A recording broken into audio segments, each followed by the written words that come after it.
Oh, I can edit my name. Thank goodness. Yep. Lemon, were you in our Ian. chat last week? I Or was am not. No? Okay.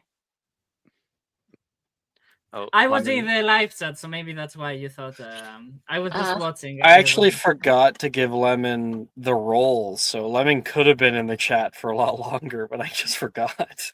Oh no. Lemon, as you're someone from Ireland, I apologize. In one of these games, I attempt an Irish accent. Not sure how good it is. I apologize. Well, Lemon not isn't even Irish. Oh, yes, you're not? No. I'm in the clear then. You can tell by the accent. Yeah. I'm not going to even Irish attempt. accent, so I'm not even going to attempt the British accent. In all fairness, I feel like Melanie has more like a transatlantic accent, like somewhere between British and American. So I'm not going to attempt that either. I don't want to sound like Cinderella right now. And Lemon is used to my Irish accents for a few of the characters that I do. I got nothing to worry about. I did Irish dancing. I'm allowed to do this. Period. Is there You a probably sound way shareable more link Irish that I can post our live stream? If you'd like, yeah, let me grab it. Oh yeah, yeah. Unless that's not appropriate. I'd like to make. No, it's appropriate. Okay. I'd like to send that to my friends just so they Yeah. can see me be awesome. That's Oh, a lie. I'm please. gonna suck. Go ahead, guys. Here. Sharing is caring. My friend ever watches is going to be like, why'd you do that? It's like, it seemed like a good idea. What's wrong with you? I hope not. They would be No. party pooper. No, we give each other that stuff constantly. There's Oh, also okay. always a notification, or there should be. I haven't checked the channel in a long time. In server stuff, it should go to stream notifications. Yeah. Cool. And no, looks like it stopped updating. Oh, wait. Oh, I think it just hasn't shown up yet. Is all. It just takes a second. Takes a minute or two. Yeah, And then it it's shows up in time. stream notifications. So I was like, did it stop? But the 17th was the last stream, so yeah. That's correct. Let's get started.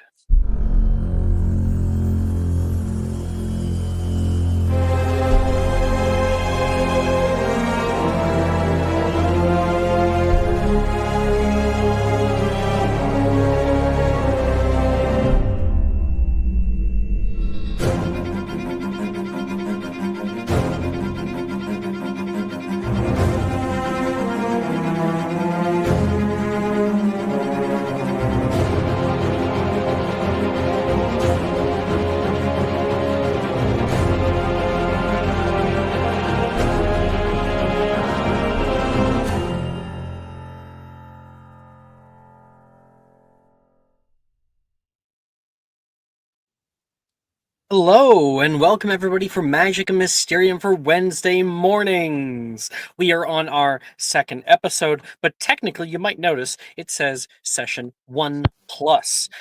See, a long time ago when I did my very first game, I got through all of Diagon Alley, all of the train, all of the sorting ceremony in a single episode. I've never been able to accomplish that again.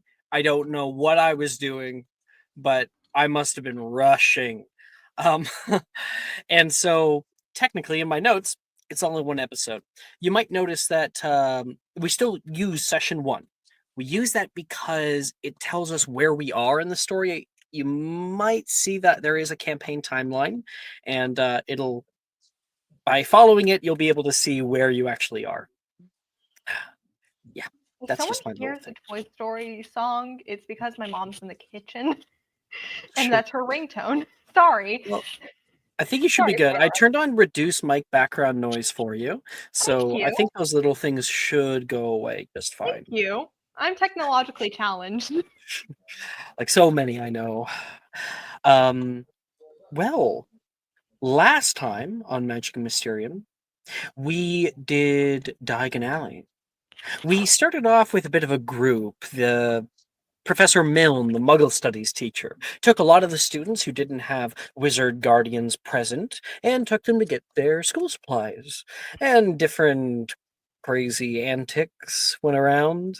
We got new outfits. We got to meet some of the people we'll be seeing very, very soon. And also, at the very end, we got to see well, it's a bit of a spoiler for Beth, but Luna Lovegood, who is currently apprenticing under Ollivander. And she assisted us in getting our wands. Oh, that's awesome. First. Right. Well then, without further ado,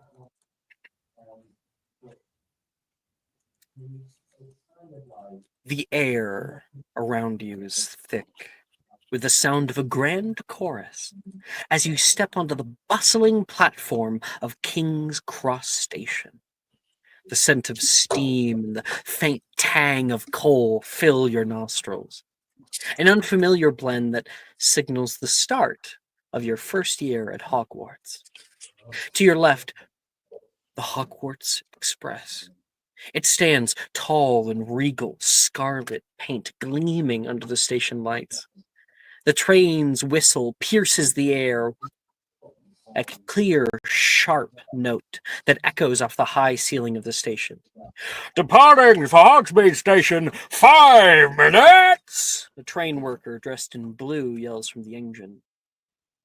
Around you, the platform is a hive of activity. Students, clothed in their casual clothes and robes, dart around, their excited chatter adding to the noises in the space. Parents, some with tears in their eyes, bid children farewell. Owls hoot from their cages, and the occasional cat hisses from a student's arms. The platform is a crowded place, but not oppressively so. It's a welcoming sort of chaos, a symphony of sights, sounds, and emotions that marks the beginning of your new journey.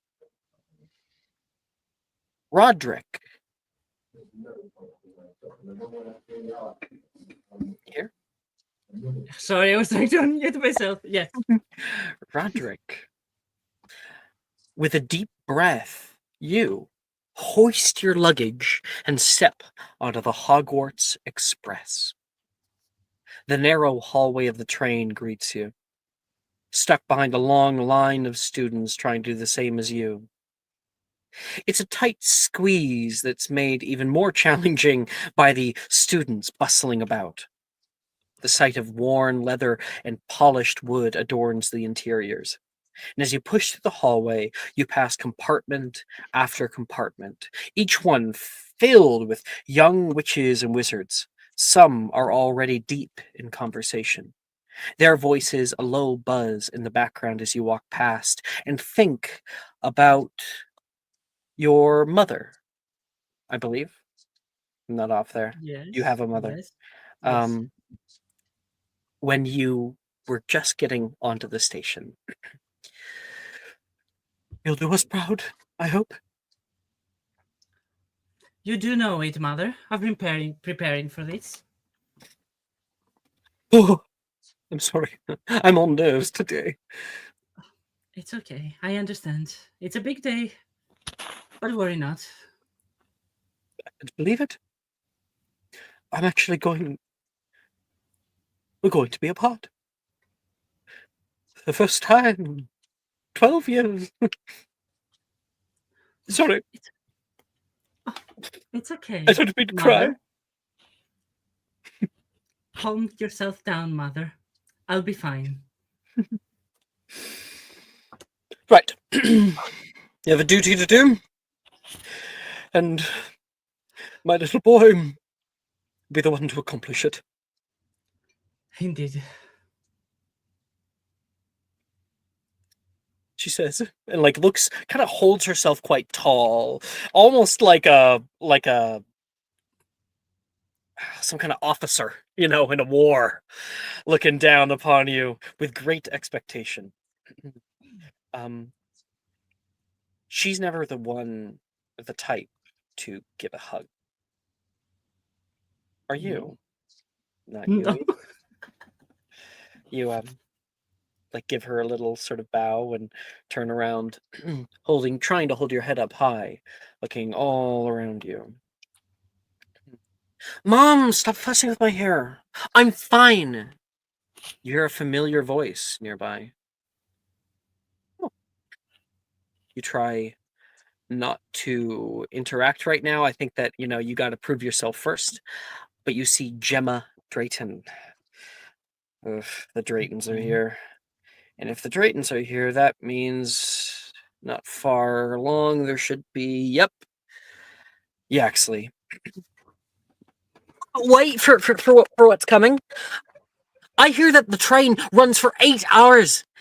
That means that I can explore every compartment, and I'll have 30 minutes in each. Saoirse, I do hope that you'll actually stay in your compartment this time. Don't be running all over the train. And that's happening in the left-hand side. And now you're back on that train, just like we were saying. A big case in hand. Absolutely. And you turn past some compartments. I need to see if you recognize. Actually, you would recognize multiple people. In one compartment, you would see a dark-haired boy with glasses. You would know him unmistakably to be Wilfred Gideon. Okay. Is I'm he not sitting sh- alone? No, he's with. So, like, all of these compartments are filled. I'm just telling you the people you Okay. would recognize. Gotcha. Mhm. So definitely Wilfred. In that same compartment, you would be able to recognize. You know what? Give me a little history magic check for one. But Okay. Billy Blythe, or rather Wilhelmina Blythe, the youngest daughter of the Blythe family. Dirty 20. Nice. You also notice, holy shit, you see the daughter of the Japanese minister, Rin Kaga, also in that same compartment. Unfortunately, it is full. You keep going. Another compartment Gemma ends up in. So you know her, Saoirse, that we mentioned earlier. But also, you would notice the only male heir of the Peel family, Logan Peel, is also in there, separated from his sisters, who are in the next compartment down. Continuing on. Wouldn't notice anybody in that compartment. And just full compartment after full compartment after full compartment. You're like, crap, what's even going to be left for me? Man, Mom, I told you we should have been here 30 minutes early. And and you turn and can hear voices echoing in from one of the compartments to the side. You can hear everybody practicing.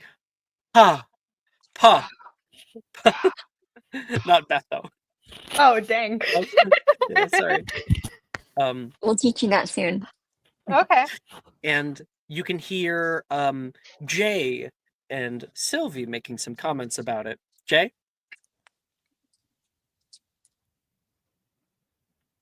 Yep.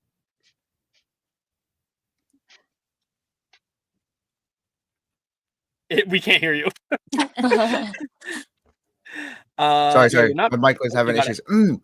Yay. No, I think it's got to come from more of the through the diphthongs, you know. Oh, Guttural. Purr. That low? Yes, it's a PAH sound. Pa. indeed, yes, that And sound. so, pause on that little scene. Roderick, you hear all that weird conversation coming from the side, except you recognize one of the voices. Which Turn the one? corner, and like through a side glance, you notice none other than Javarel Rosier. Ooh. I think that was the name we settled on, Jay. I might have gotten it wrong. No, that's correct. I've just forgotten. Javeriel. It's not Javeriel. It's like Javeriel. Javriel. Yeah. Okay. Like Javriel Rosier Yeah. of Okay. the Rosier family. Of the Rosier. Uh-huh. Perfect. I would say, okay, for flavor, while he was listening this, he was so weirded out. So he was making all kind of grimaces. He's going to change his face, look as calm and as normal above as possible, and then make his way into the compartment if there's space. It is. It's the first compartment that actually has any space. You look at the Okay. next one, and it looks like full as well. Okay, perfect. In that case, he will say, "What time is it?" It is No, he will early not say morning. that. I'm just asking. Okay. Yeah. Good morning, and he will just leave his like huge suitcase on the top, and then just sit down. If there's space next to Jay, he will sit there. If not, he will. Oh, name? Roderick von Lockwood. Now, Frederick. Oh, now, Razier, you're gonna. The moment you hear Von Lockwood, you might immediately be like, "Oh yeah, wait." They have not been showing up for the most part to major gatherings. And you've heard a lot of rumors about them, some wild ones. They've mostly don't hang out with your families anymore. Ooh. Beef, beef, beef, beef. oh. Hello, Roderick. That's me. And you are? A jokester we have here. Roderick, Oh. you recognized his voice because you might have seen him at a party or two when you were very, very young. Seeing him again, he's changed so much. It was Okay. fleeting old memory. Okay. Oh, excuse me, you must be Jay, right? Of course. Oh, There we go. I'd recognize you anywhere. It was just a stupid joke of me. You know, break the ice. Yes, jokes. And then I feel like Edgar, like you're sorry, not Edgar, Edward, you're in the corner like reading a book, and then you like look up at like this weird interaction that's going on. Like, all right. Mutters to himself like, more pure blood nonsense. Not now. Not another one. And I'm going to start with character descriptions now. So we're going to start with Roderick. Roderick, give us your character description. If you want, you can throw your art in the character art channel. Okay, let me go ahead and do that. Any Give me Pinterest one boards, you know? Not yet, but I'm working on it. As always. So that's Roderick. He's quite tall for his age. He has hazel eyes, messy brown hair. They're a little long. And yeah, he looks quite thin as well, like tall and lanky. He has a little bit of a freckle going on, fair skin. That's pretty much it about him, really. I'd say that he's looking quite smug in the picture, but that's just AI. He's not like that. But yeah, that's him. Thank you very much, Roderick. And for the people that you saw talking, I think the most notable for you would be Jay. So, Jay, why don't we get your character description? Oh, if you insist.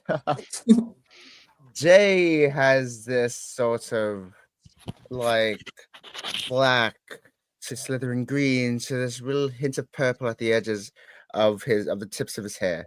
He got a bit of a wild, it's sort of like messy, controlled chaos to it. Sort of medium length hair. He's of average height. You know, I don't know what the heck 12-year-olds are at Average height. like average 12-year-old height. He's like he's got his suit from Madam Clother. Oh shit! Now you're messing me up. What's Madam Malkins? You're right. Inspiration Yes, to Ian Madam for remembering that. And he's got his suit. He's sort of got a 3-piece suit sort of thing going on with an overcoat. It's very form fitting. It's very bespoke. With silver embroidery and raised heels to make him look taller than he really is, but he's still of average height. And he's just as obnoxious as he looks. And we love him so far. Perfect. And Jay. and I'd say that after his focus was on that, he will turn to the rest of the people in the compartment, pay closer attention to them. He assumes that they are not pure blood. You But don't know them, at least. Yeah. He assumes. That's why I said he assumes. Since he doesn't recognize them. But he will go, and these are your friends, your retainers, maybe? Someone gets me. No, not retainers. Friends, isn't that right, Fred? Yes. Acquaintances, maybe. Yeah, that seems like a good description of it. Jay, Yeah. you know him? Of course. How wouldn't I know Von Lockwood?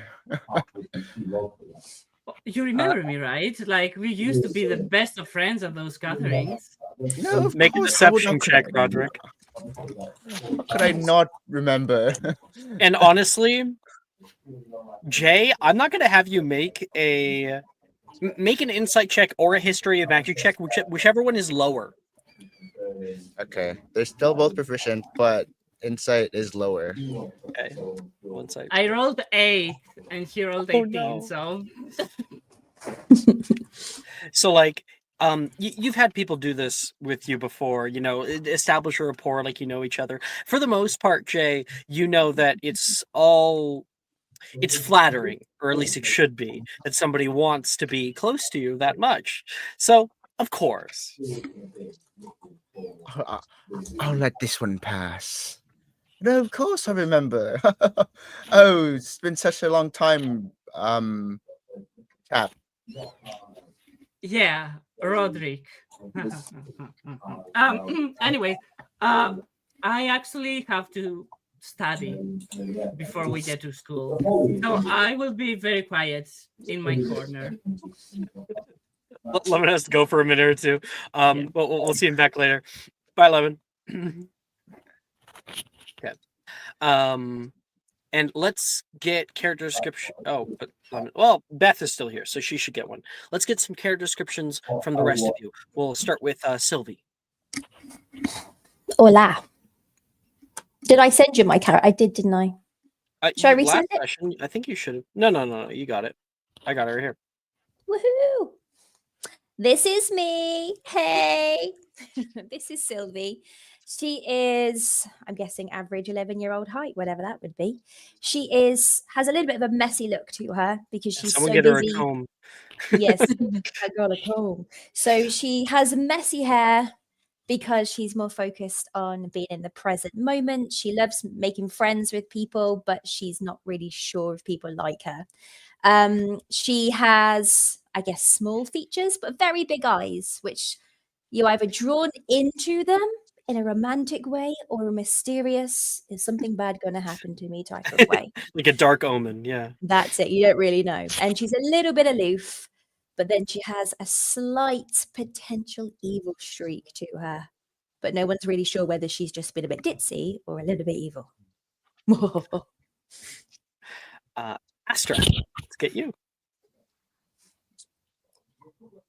Yeah, so Astra is among her peers with her height, maybe a little bit shorter on the petite side. She has these really whimsical features, and of note, her hair obviously is multicolored. It kind of actually matches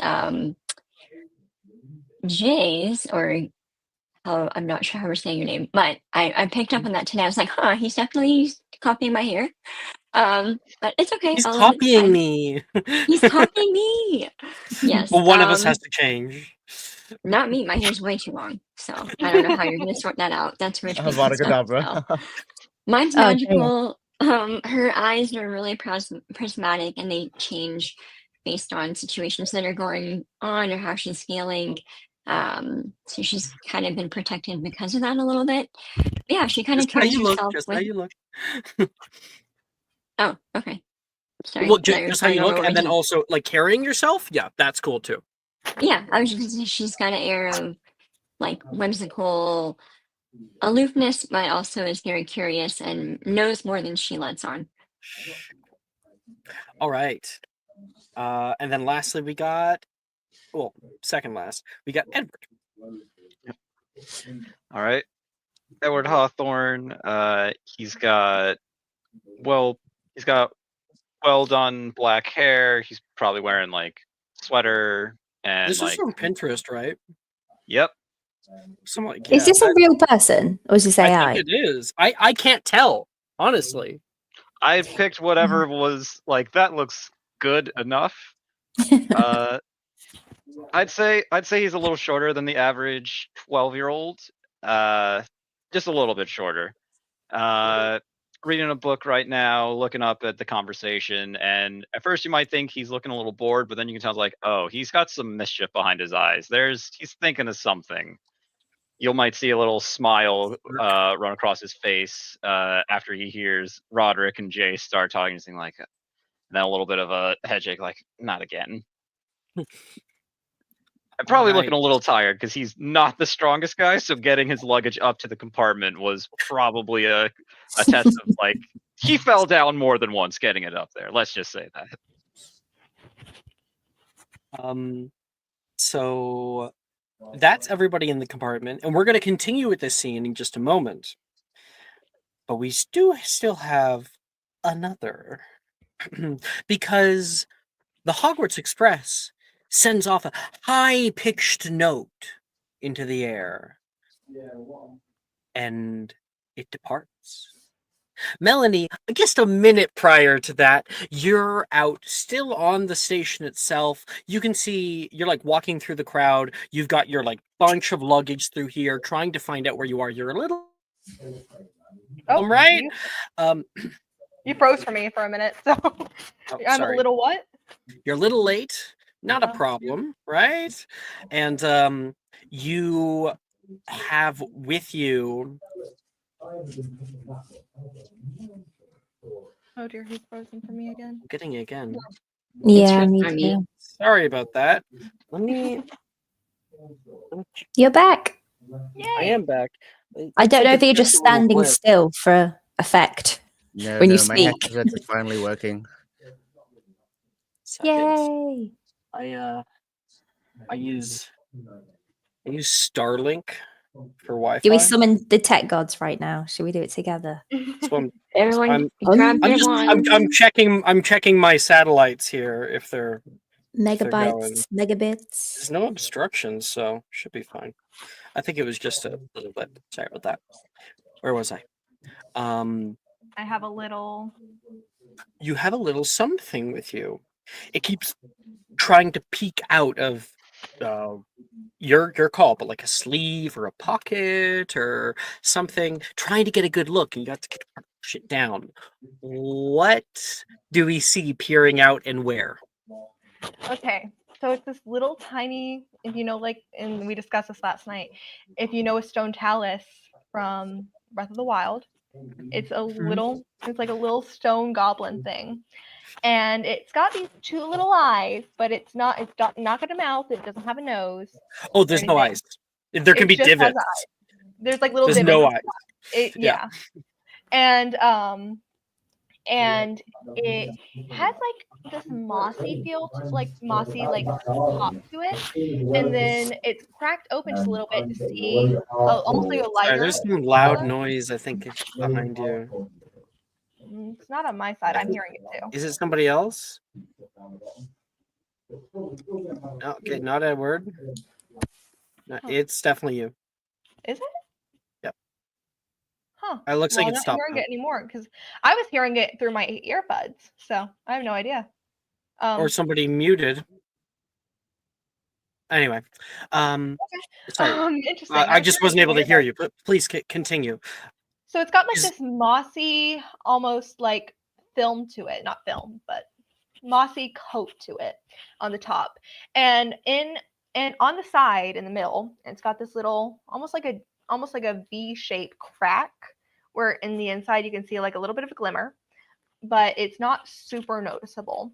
And this little guy, he's sentient, but he's not really aware or self-aware. We'll find that out as we play. Okay. So to wrap up everything that you added into a nice little bow,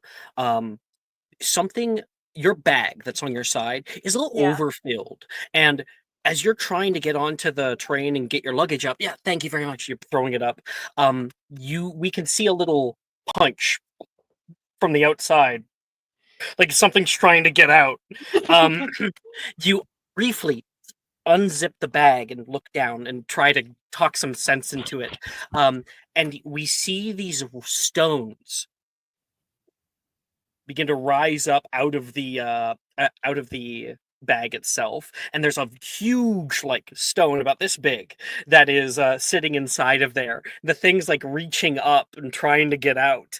You can see like a stone-like leg trying to push over too, which is just a collection of stones that connect. It has a mossy film to the cranium of it. There is 2 little divots where we can kind of see an eye, but no mouth or anything like that. And then there is that crack, and there's this sort of sheen, only when it reflects to you, almost like diamond or a slight color, like a pearlescent hue that comes from it, as if inside is some kind of geode. So it's trying to break free. Does it have a name? It actually does. His name is Hockey, not after the sport though. It is simply because she thought it sounded cool. So when Hockey's trying to get out of your bag, and you don't want anyone to know that you have it, what do you say to it?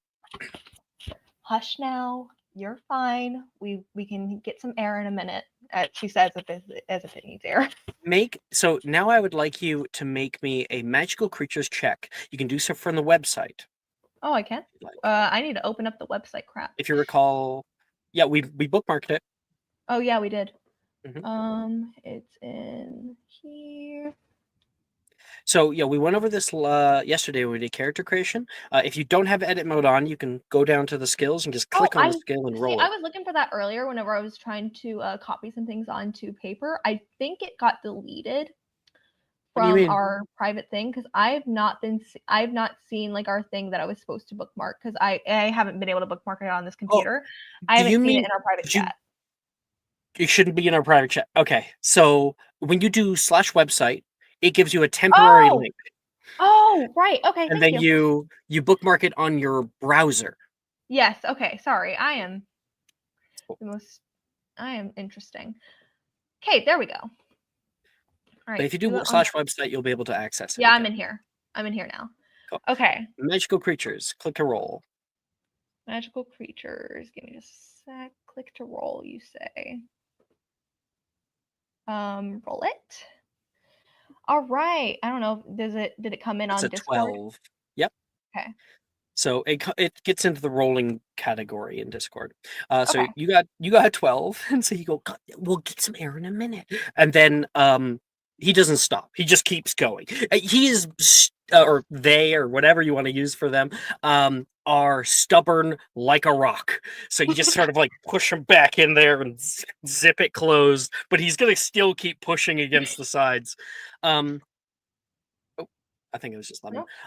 You then, as you're trying to wrestle with him, can hear the high-pitched screeching of the train, and then you start to hear the wheels going chug, chug, chug, chug, chug, chug, chug. You see the whole thing starting to pass by. Wait. Your luggage is on there. You're on the platform. What do you do?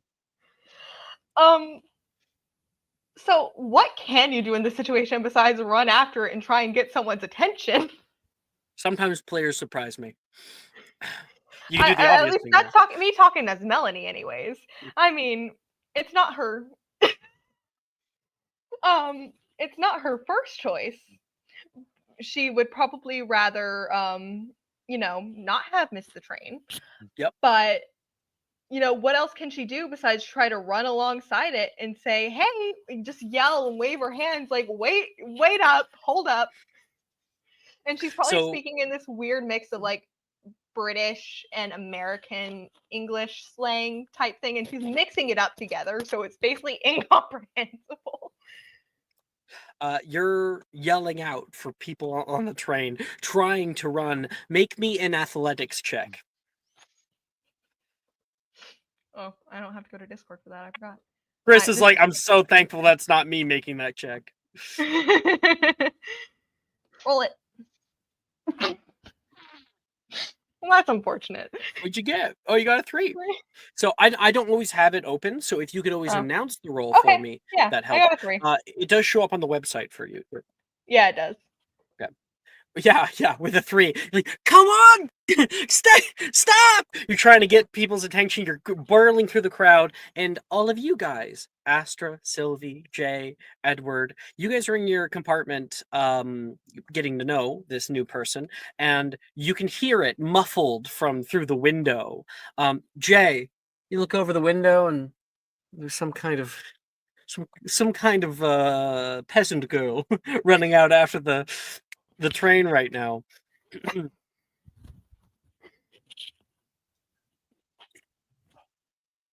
To the window. See what you see this boy come up to the window as you're desperately needing help, and he's like, he's saying hello. He's saying hello.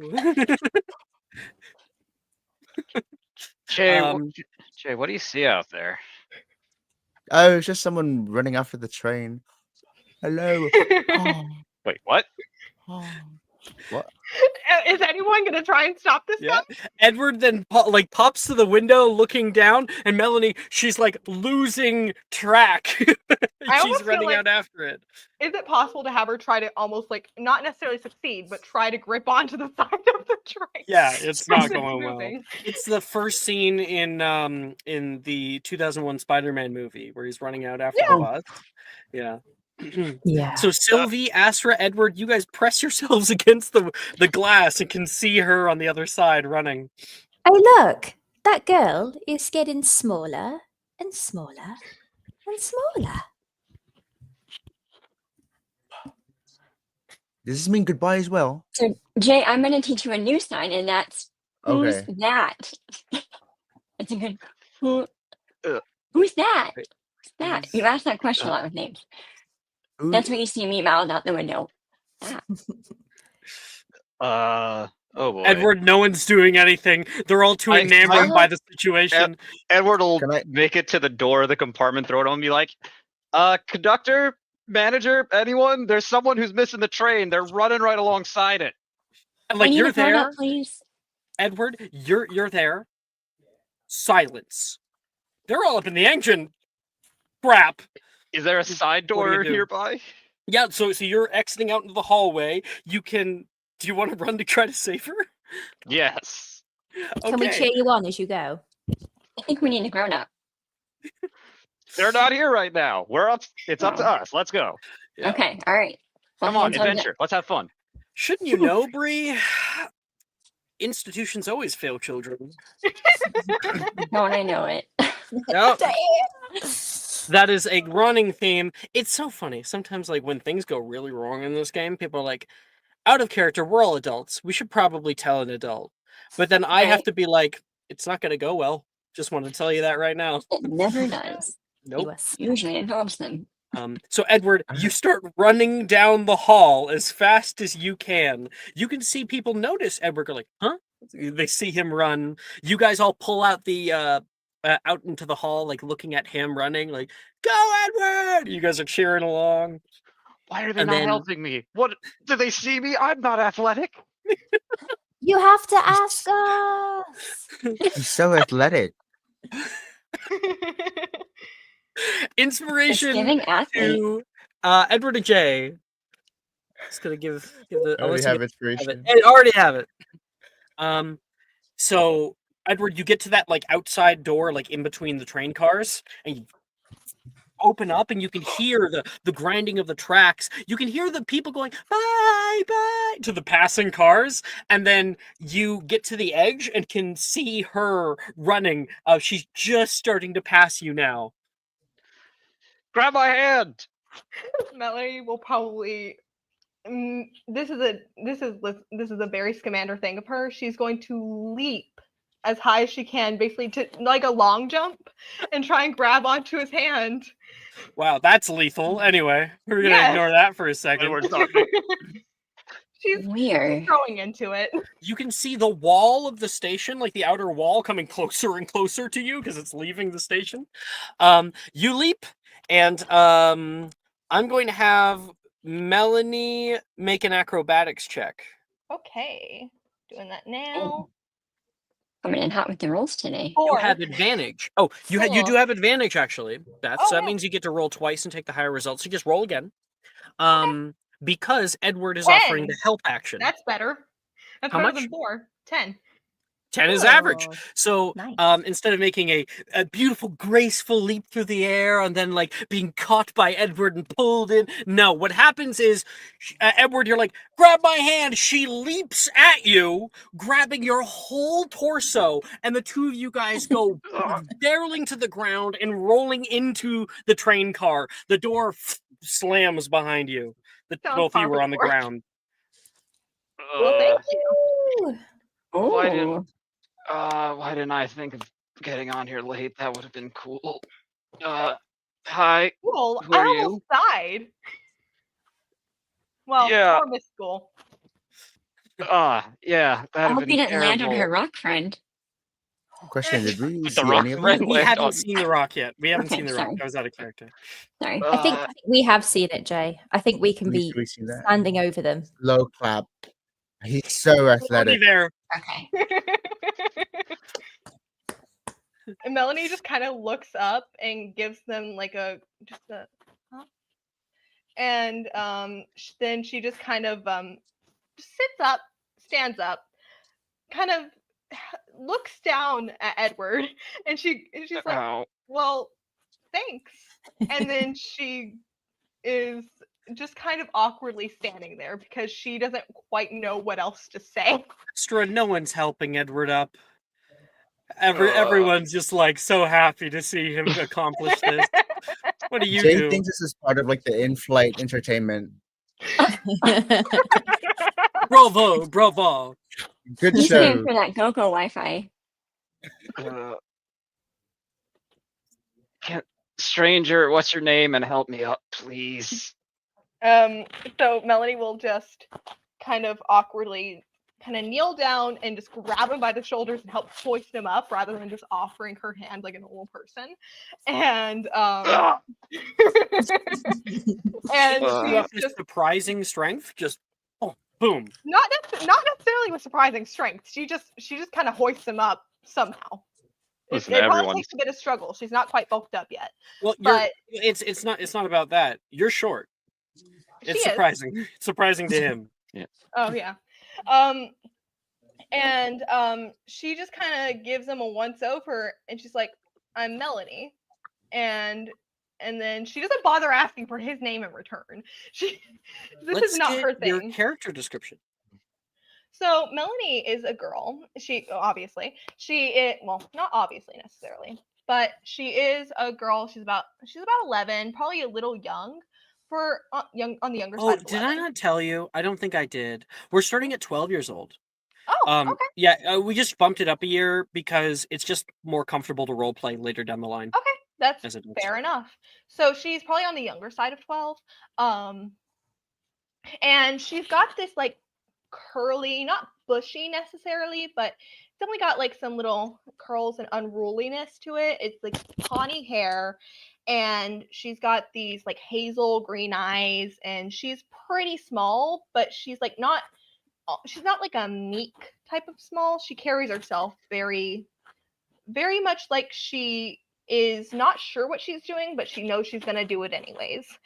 And so she's got like some tan skin, lots of freckles. She's probably got a few cuts and scrapes on her knees from just hanging around outside. And she is generally she's kind of smiling, but she's smiling in this awkward way that you can't quite tell if she's mocking you or not. She's just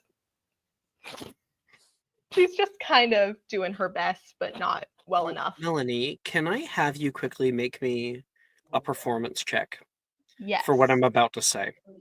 Yes. Dun, dun, 15. dun. 15. So, like, Ooh. suddenly, as you're standing up and Edward's right in front of you and you're taking in all these faces, your bag, like, kind of swings from you, and you, noticing it and go into bullet time, you quickly, like, grab onto it and end up kind of leaning into it, like, haha, all right. And hold it to your side, so you're able to get away with it as if you're just swinging your bag over your shoulder. And Sylvie, she has no compartment. Oh, am I just wandering? No, Melanie has no compartment. Oh, of course. Melanie, it is how do I say this? Some stars, they burn for centuries before they finally collide. Funny that, isn't it? That we should meet right now, in this moment. And then I want to continue to look at you, and there'll be like an awkward moment where you're like, what the hell has she just said? And I'm like, come this way. Come this way. Melanie's just gonna kind of like furrow her brows, wondering, okay, is this just something I missed? And she's also going to say, and then she's going to try and go along with it, but very awkwardly. So she's going to say, yeah, it's like bowing to a hippogriff or something along those lines, where I'll have to make like a list of like quotes and stuff, like analogies. But she'll kind of like say that, like, yeah, it's like bowing to a hippogriff. It's just great.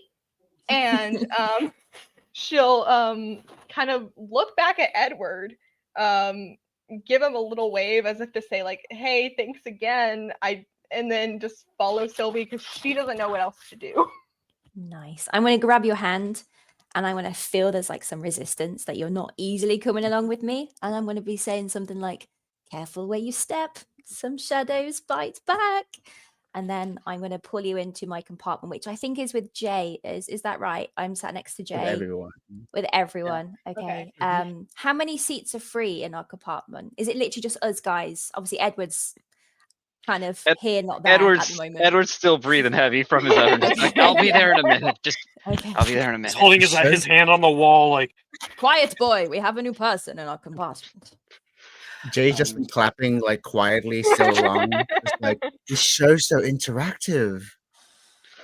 And we walk up, of course, to Edward to help him up. Sorry. Oh, okay. So, Jay, you're there for Edward. You put a hand on his back. He's already been helped up, but you put a hand on his back, like, good job, buddy. Walk him into the compartment. Jay, not gonna lie, not how I expected this trip to start, but it's exciting. I'll give it that much. I know, they've improved so much in the last few years. I wouldn't know.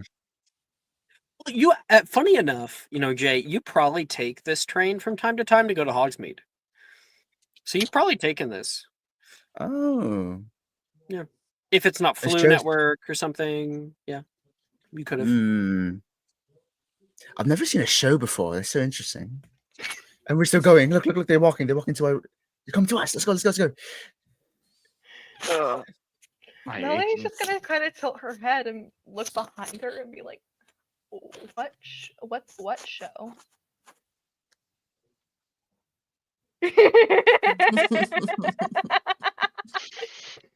Oh, they're good. They're method acting. Yeah, got it. Now, everybody's good to sit down. The train kind of jostles a little bit, so best to take your seat.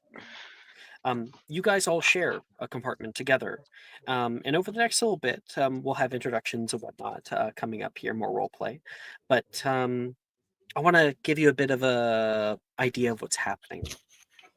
So, as the Hogwarts Express has left King's Cross Station, the cityscape gradually gives way to the sprawling Scottish countryside. Rolling hills stretch out for as far as the eye can see, their green surfaces dotted with clusters of wildflowers.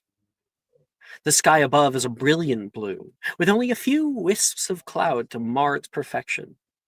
The scenery outside the window is a blur of colors, a vibrant tapestry that's constantly changing and yet somehow remains inviting. I mean, in just a few weeks, all that beautiful emerald will probably pale into some subtle oranges and browns during fall. Distantly, you hear the door to your train compartment open down the way, and the squeak of little wheels on carpet. You all are still getting to know one another, though. Of course, Edward, Sylvia, Sylvie, Doink. Astra, and Jay, you guys all were in the same, group together in Diagon Alley. So it was only natural that you guys ended up sitting near each other, at least for this first little bit. And Jay, I think you notice Astra doing something. She seems quietly excited about what's to come. And what do we see of Astra just fiddling with an object or a possession of hers? You have creative freedom.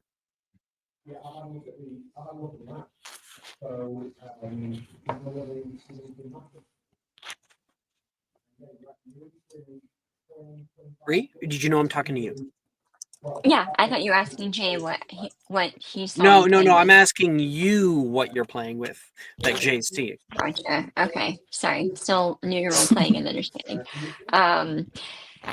Yeah, you see Astra playing with a charm bracelet with different constellations on it. She's nerve-sidedly just sitting eager, wanting to get to know our new friend, and maybe wants to share some candy with her. Astra J seemed, and I realize it's now Bree with a background noise.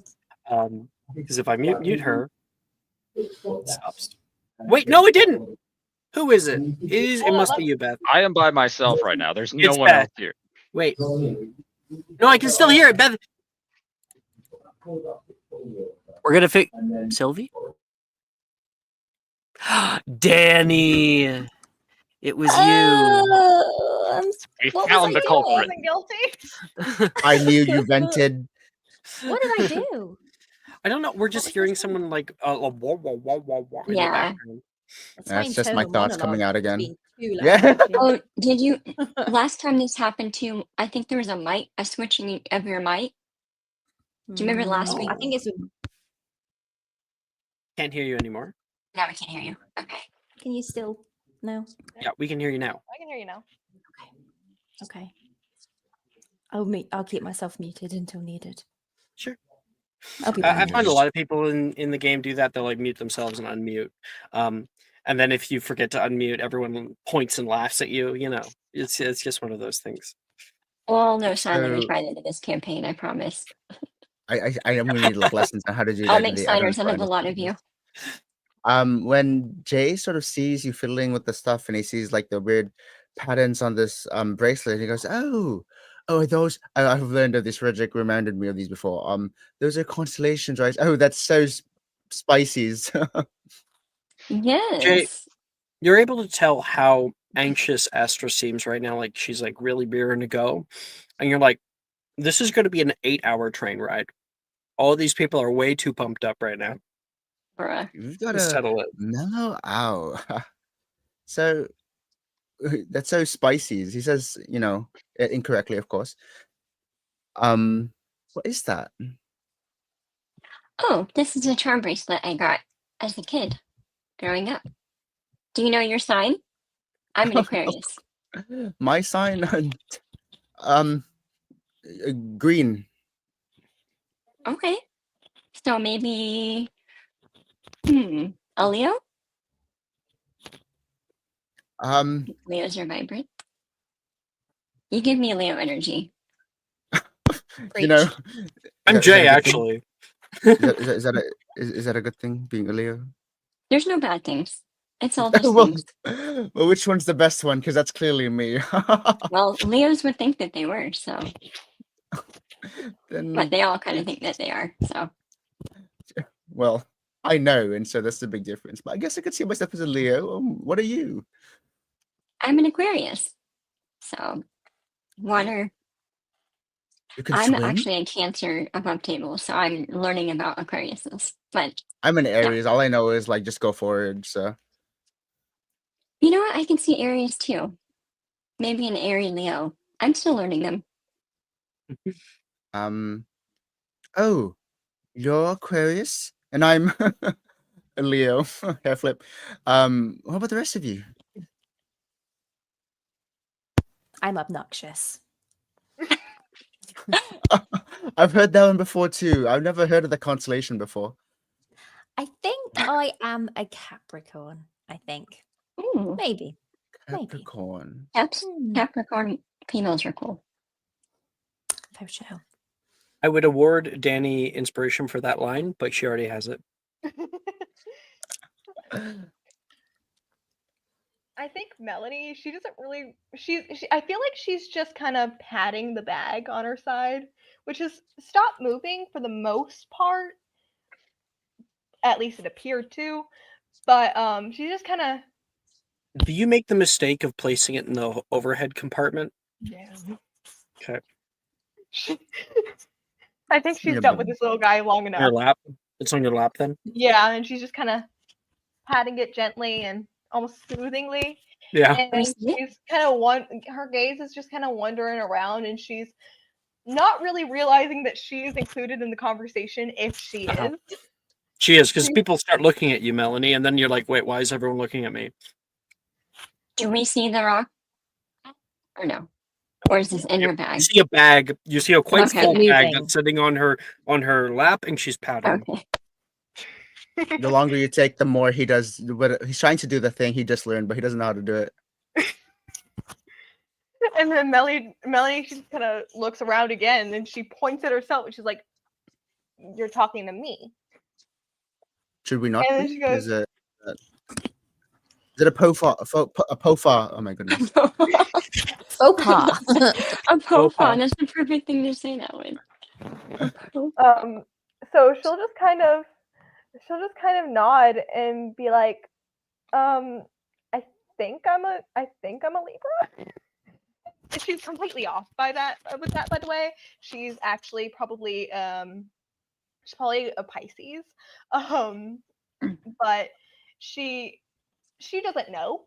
She never really cared to, pay much attention to the star stuff or astrology. Oh, just like me. Just like Libras, actually. They're indecisive. She knows the name. She doesn't know exactly when they take place. That's okay. I'm learning too. Jay, I believe all you got was a first name. Which, knowing your MO, I mean... Oh, apologies. Let's retcon that. Name? And is he talking to me? Yeah. Is he talking to Melanie? Melanie just says, "I'm Melanie. Hi." No. Not a full name greeting. Is that not normal? And then I think Melanie, she just kind of, here we go again. Because I think she's probably in Diagon Alley, which I'm sure she went to separately from everyone else. She probably got maybe she probably got a couple recognitions just because of the name, not like super like, oh my gosh, you're related to this, but more like, oh, okay. And so she just kind of looks at him and she shakes her head and she goes, "Commander?" As if she's not really sure what she's saying. She's telling the truth, but she just doesn't really know how else to say it without making it seem like a whole thing or like she's vying for attention. Now, of course, Jay, they are not pureblood families. However, they are pureblood. They're just not. They're just not Commanders. Commander is pureblood. I'm pretty sure it's either pureblood or half-blood. I don't think it's confirmed. It probably isn't anymore. I mean, I don't feel like that true. ideology would have stuck for a few generations. Not, but I mean, so they're were previously pureblood family, now half-blood family. They never were big in any circles much, but there is, of course, one thing that you would know about Scamanders because their well-known name their namesake is known for Mr. Newt Scamander, who was one of the kind of forerunners of magizoology as a practice, as even a career path at all. He actually wrote, and you would notice the name because one of the books that you need for your supply list is written by her relative. Oh, Scamander, and you see he like sort of turns like sort of like at the left or to the right beside him. I love expecting someone to be there, and he's just you see this often a lot, and then there's no one there obviously because he's sitting next to you all. We just look to something, and then yes, the Scamanders, hello, and your stars. Who do they read? And then we'd have that whole like, oh, Libra, but it's actually not. But you know what I mean. And cutting away a little bit from that, Edward, that happens to be one of the books that you're reading because it's one of your needed texts for this year. Fantastic Beasts and Where to Find Them.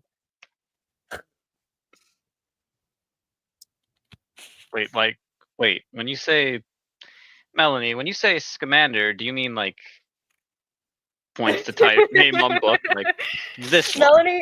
Melanie just pulls out her very own like well-worn edition. Like it's probably like a very early edition of Fantastic Beasts and Where to Find Them, like one of the first published ones. She just kind of pulls it out from her cloak or from whatever jacket she's wearing, because I feel like she kind of keeps that on her just in case she wants to reference it for anything, even though she probably doesn't need to. She pulls it out and she goes, like this? Yes. And then she just kind of blinks and she's like, and then she just doesn't really know how to deal with it, because she's on one hand kind of afraid that people are going to be like, she just doesn't know what to expect from people. She's used to patterns from creatures and such. This is the picture you'd see on the back of the book. I mean, it's very small, but I posted it. It's he's old. I see it. Yes. And so she doesn't ever know what to expect from people. That's the thing, is that she knows that creatures, they have relative patterns, they have things that she can learn to expect. And then, but from people, she's just, well, I think we'll figure out that kind of stuff. Yeah, I'm just, like, as we play. I think it's just more so she's like thinking, she's like, yeah, Scamander, what about it? I was just curious because the name is the same, but I guess I didn't get him. But now that I know your name, Edward Hawthorne, nice to meet you. And she'll just, does he stick out his hand for like a handshake or anything? Yeah, I'll say he does.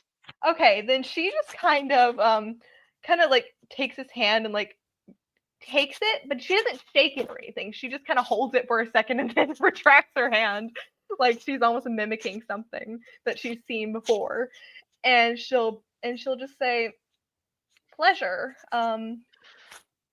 You helped me on the train, so thanks.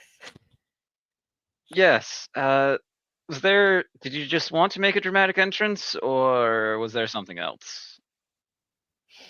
She just kind of lets out this long suffering sigh. I got caught up with something, and by the time I got here, it was just about to leave anyways, and then I got distracted. The middle and she kind of goes on a bit of a tangent, starts to go. And as you're going on your tangent, in the middle of this, there's a little knock on the door, like on the glass. Hello? Anything for the trolley, sweeties? You can see an old woman with a trolley filled to the brim with magical candies of all shapes and sizes. It's a colorful display. Anyone open the door? Hell yeah. You see that Jay really wants to. I assume he's like in the middle seat on the side, really wants to, but he has to like pull himself back. That'd be cool. Yeah, where are we all placed? Where are we placed on the seats? Wherever Who's closest to the door? Let's figure it out. So, okay. There's like the corner seats and then there's the middle seats, right? So who's the two people who have the window seat? Window. Astra gets window. If no one else takes it, I will. Can we roll for them? Would that make sense? I guess, yeah, you could make it a D6. Everyone roll a D6. Yay! I like that. Okay. I don't know. Oh, so The way, so we're gonna do this. Beth, I'll show you. Okay. It's gonna look a little bit like this. Okay. Whenever we want, people are already doing it. Whenever we want to roll a custom dice, because sometimes they'll be like, roll a D600. You can do this. It's !R. So the exclamation point makes the bot know we're talking to it. Okay. R is the command for rolling. R for rolling. And then you add a space. Always don't forget it. Yeah. 1d6. Okay. 1 is the amount of enough. dice. And then the other number is the amount of The sides side on of that dice. Yeah. Okay, and if you roll the same number as someone else, you have to roll again. Looks like we've actually gotten good. Ooh. Okay, so What are the odds of that? Finbar, you're in the middle. So if we're thinking like we're doing a top-down view, the top row, bottom row. On the top row, we got Edward in the smack dab in the middle, next to Astra, who would be not by the window, but by the window to the The door, wall. like the hallway. Okay, So you'd be I'll take it. closest to the trolley lady. And then on the second row, oh wait, did I do that wrong? No, I didn't. We don't have a 4. We've got Sylvie on the window seat. Yep. No 4. Oh, I missed one, but that's fine. We've got Melanie that's by the hallway on the other side. And then back over next to Edward, we've got Jay by the window. Jay and Sylvie have the window seats. They're across from each other. So is anyone next to me? Yeah, I can't visualize this. I need to draw it out. Yeah, I need Okay, a I think. diagram. I'm gonna draw it out. Yeah. 4, 5, 6. Sylvie. It looks like that. Yeah. 1, 2, 3, 4, 5, 6. Oh, Yeah. And which one is the So carriage from door? like the door would be on the right. So 3 and 6 is the door Yeah. side, and 1 and 4 is the window side. Exactly. Okay, love a good diagram. Thank you. There you go. So Melanie is Melanie next to anyone? Melanie, you got a 6, and I think you're next to Sylvie. Next to Sylvie, okay. And then Oh, did I say it wrong? I fucked it up when I was Yeah, no. Oh, wait, doesn't Sylvie have the window seat? We did this totally wrong. fucked it up. I totally fucked it up. I'm very We put our sorry. names, have like door, name, window. Second row, door, name, window. Yeah, I'm just drawing it out. So did it Edward, all. right? Yep. Okay. And then Edward's next to Sylvie, right? Or is he next to? I'm just gonna Rosie? wait for someone's diagram. At the end of the day, it doesn't matter too much. Okay. I'm drawing Because, like, mine on. because I like need need to know who I'm you can just visualizing, but, imagine can I however see you a want. diagram? Oh, you got the diagram? Are you like Oh, I'm sending it just- via your pad? Oh, I have my Astra's yeah. got I something. I just have a No, notebook just- to keep track of any character development. So Okay. I remember. as I was saying, it doesn't really matter at the end of the day. Whatever you imagine is the real one. And if you want to role play a certain way, most of the time I'll just go, yep, absolutely. We don't really sweat the small stuff, right? It can be fun though to know where we're sitting. But there you go. There's your way of doing it. So the line on the little thing I sent to rolling, that's where the doors are. Okay. Okay. I want to frantically run up to the Yep. doors. Sylvie, you get right there. You can I'm see. scrambling over. You're the one that Melanie. opens the door as quick as possible. Get out of my way! Like, elbows. Ah, why? You see pepper imps, pumpkin pasties, chocolate wands, exploding bonbons, fizzing whizbees, elephant on a unicycle, which is a new one on here, Birdie Bot's every flavor beans boxes, and everyone's most expensive favorite, chocolate frogs. Can I make some sort How of many- roll how to many- like hide my excitement and want for candy? Just Yeah, like that would be charisma saving throw. I can do this. How many I'm galleons of charismatic. frogs right now? So I'll tell everybody. Pepper imps are 4 sickles, pumpkin pasties 2, chocolate wands are 6, exploding bonbons are 9 sickles for like 3. And then fizzing whizbees are 13 sickles, and then the chocolate frogs are 1 galleon each. How I many remember is that? Jay Just telling us one. in the alley that he was going to help treat us to something on this train. I'm a try. I I'm feel a, like Melanie is Y'all kind remember of that? I feel like Melanie's kind of intrigued a little bit by the prospect of candy, but at the same time, her coin purse is in her bag. It's down there with him. 2 more. Elephant on a unicycle is 5 sickles, and Birdie Bots is 8 sickles. I'm not gonna I remember the would like cost. to buy. Yes, Sylvie? I would like to buy a box of Bertie's flavored beans, just so I can share them with everyone on the train. Certainly. Yeah, a small box or large box? How much is the large box, please? We'll have the extra on the house. 8 sickles it'll be. Okay, let's do it. Happy Hands them first over. year! And she will hand like that big box that we see in the movie for you. Yeah. It like opens like on the top, right? Filled to the brim with beans. Anybody else want to get something? I think Jay, you had one? He rolled a I- 21 on the charisma saving throw, so he's like holding. He managed to hold You're holding himself back. I'm like, oh yes. A second. Sorry, No, go, Chris, finish, and then Ian will go. Go ahead. my bad. Oh yes. Yeah.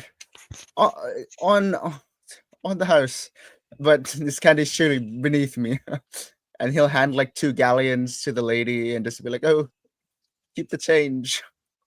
For just like an assortment of them for everybody? He just puts 2 for people to like now distribute amongst themselves what they want to buy. Oh, cool. So yeah, we've got kind of a credit line going.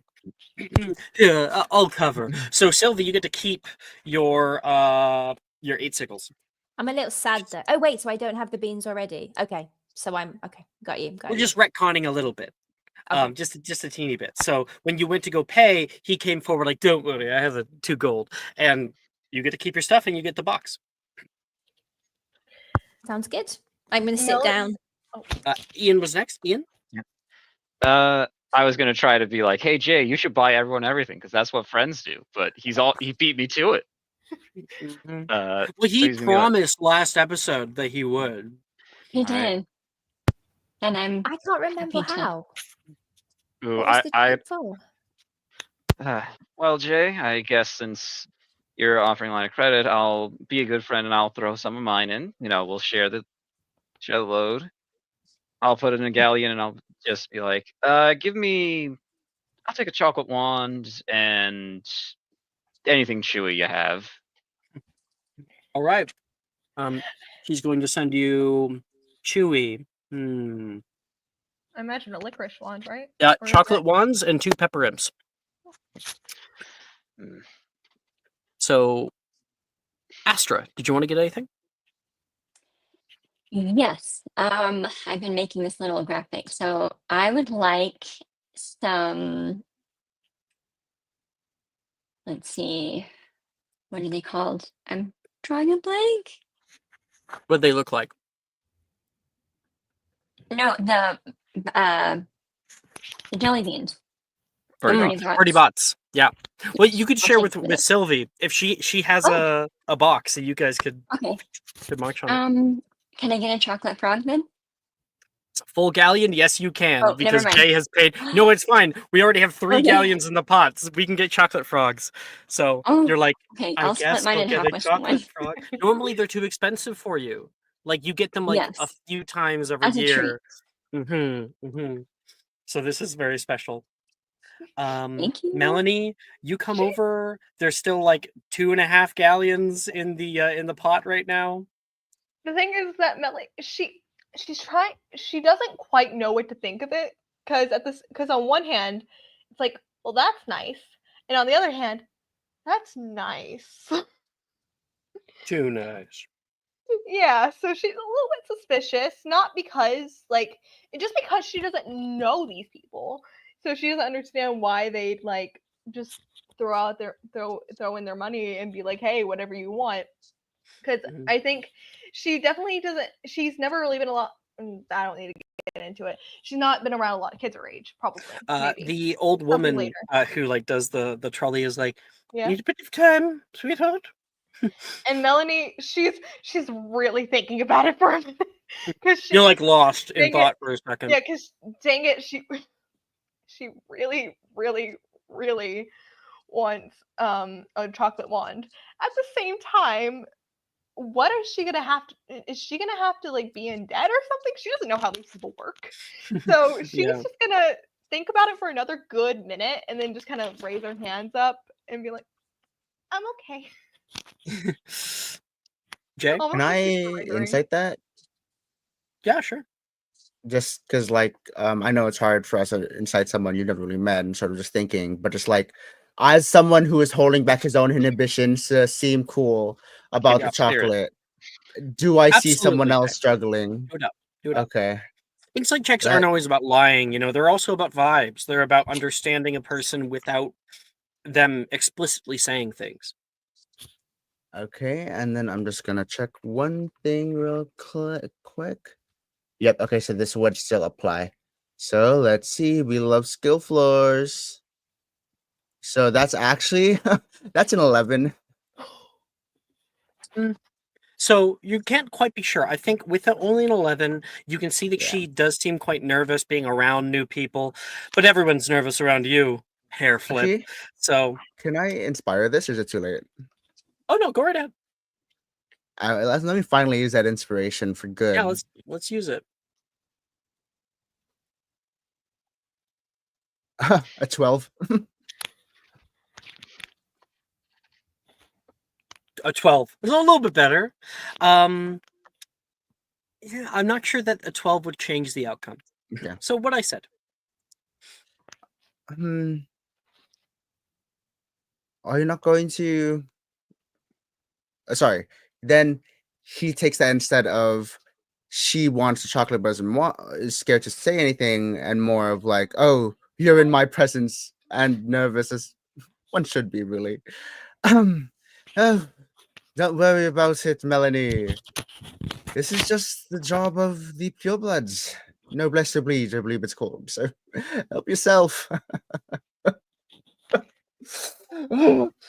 Melanie He really wants that chocolate. she's really just gonna regard him for a minute, and then it's gonna be like, you know what, you're kind of not. I don't know if I like you, so I'm just gonna do it anyway. What do you I don't think she's scared of I imagine like, you don't say that to his taking face, do advantage of you? She doesn't. No. Okay. She doesn't. She's self-aware enough to do that, not to do that. But she's just thinking in her mind like, I don't know about you. I don't think I like you right now. She has So, a bit you of know a what, I dirty don't look know. toward you.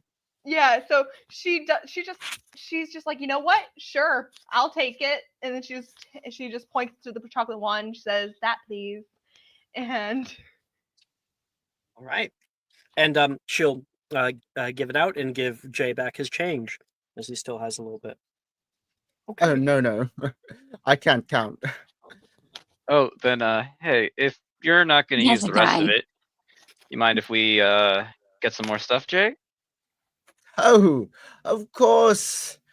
On the honor of the Rosiers, Javriel provides. Jay, So you're yes. gonna be real popular at school. I can just tell. Don't I know it? Miss, Melanie's just gonna we'll, kind of snort under her breath. Miss, we will take as much as we can get for what we have left. Get you all a bag, she says, and she starts getting it. You have a good selection of different things. It ends up becoming spread out amongst the compartment. People are trying different stuff.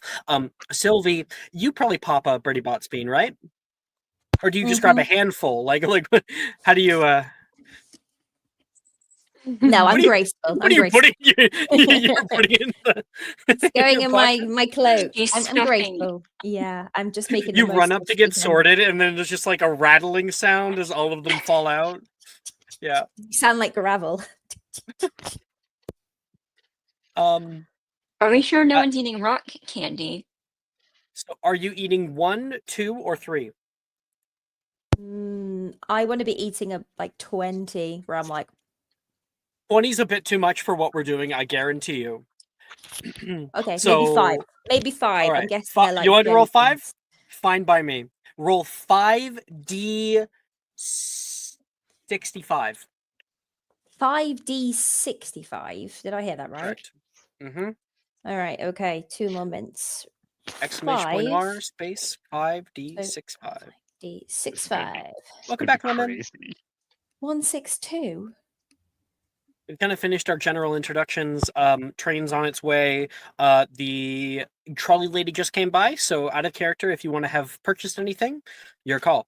Oh, you know what? You didn't get to roll for starting wealth, did you? Neither I'll send you did Beth. text. No, I didn't. Secure the bag. Both of you guys may roll a d4 and a d20. Okay.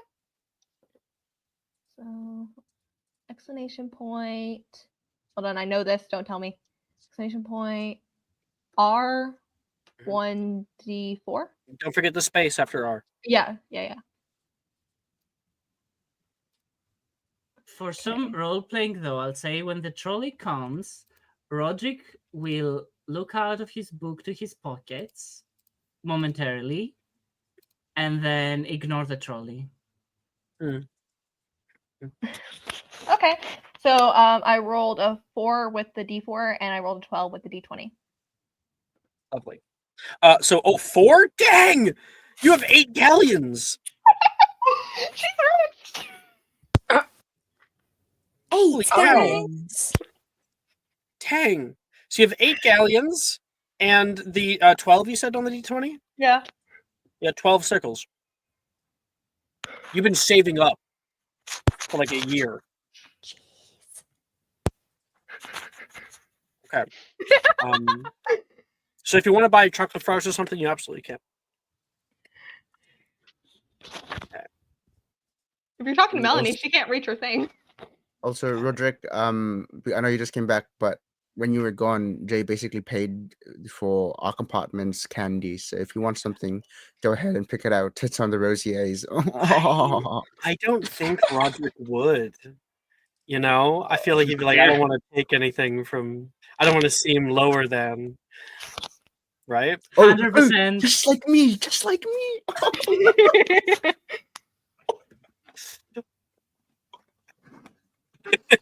These guys are bonding right now. I can see it. No, thank you. I don't eat sweets. I watch my diet.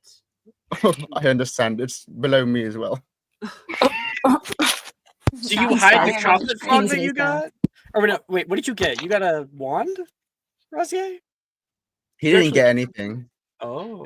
Edward made the decision to be like, just give us as much as whatever we have left will get us. Yeah. So you guys have a bunch of stuff. Oh, and when he does leave, have you already serviced the cargoes? Sorry, the what? The who? The cargoes. Rin Kaga? Kaga. Oh. I think, and you're asking this to the trolley lady. Yes. Yeah, I think she'd be like, ooh. Good day. Anything from the trolley? She doesn't know the name. Oh my Can gosh. you imagine them not knowing the Kagas? How do you That's know? so insane. That's he says like this, but he talks over himself, so like it's obvious what he's. Isn't that crazy? You don't know the cargoes. Isn't that absolutely bonkers? Wild. Mental. In the background. Above table, I forgot that name, and I thought you said, had the cargo's been taken care of? And I was like, okay, he's gonna pay for the cargo people, like pulling a Taylor Swift. We love generosity. I can just see you like giving candy away to people that are helping. No, if he was Taylor Swift, he'd be taking a jet for 5 minutes. For sure. Jay's gonna start. I wouldn't be here. In the background of this scene, we had Sylvie roll the 5d65. She grabs a handful of beans and looks next to you, Astra, who's like taking one, and you're a little awestruck at what she's doing. Here are the flavors you find, Sylvie, and they're all going to mesh together. The first one is broccoli. The second one is orange. Okay, not terrible yet. We'll wait on that one. Banana. Oh, orange and banana and broccoli. Okay, just a little leafy. Pink grapefruit. So fruity, right? All of it's so fruity, really great combination. Until, of course, you bite down once and something immediately ruins all other flavors, and that is the taste of sulfur. That'll do it. Make a Constitution saving throw, Sylvie. So you'll be able to see your ability scores. It's underneath that in the middle of the page. Can't hear you, Danny. Now you can. Constitution ability score, did you say? Constitution saving throw. It's underneath the ability scores. Oh, so sorry. No advantage. Roll. 23. Nat 20. Yeah. Ooh. Okay, so you're like, oh, I got to get rid of what's in this mouth. You chew it all down, just swallow it all in one go. Okay, you're good.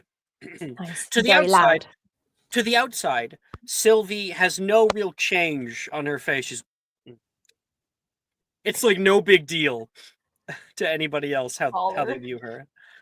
What So Astra, flavors did you get? Oh, sorry. you can see Sylvie chewing these things with your single bean. You haven't eaten it yet. I get a little bit motion sickness, so I think I might put mine away for a later time when I'm not on a moving vessel. Put it in your I'm pocket. intimidated. Yeah. And thanks for sharing. Does anyone else want to try Birdie Bot's several flavored beans? Because Sylvie would probably be like, anybody? Edward will take the challenge. 3 beans. Oh. Sylvie, what do you say to that? I shake them up. All right. 3d65. All right. You got this. 12, 4, 55.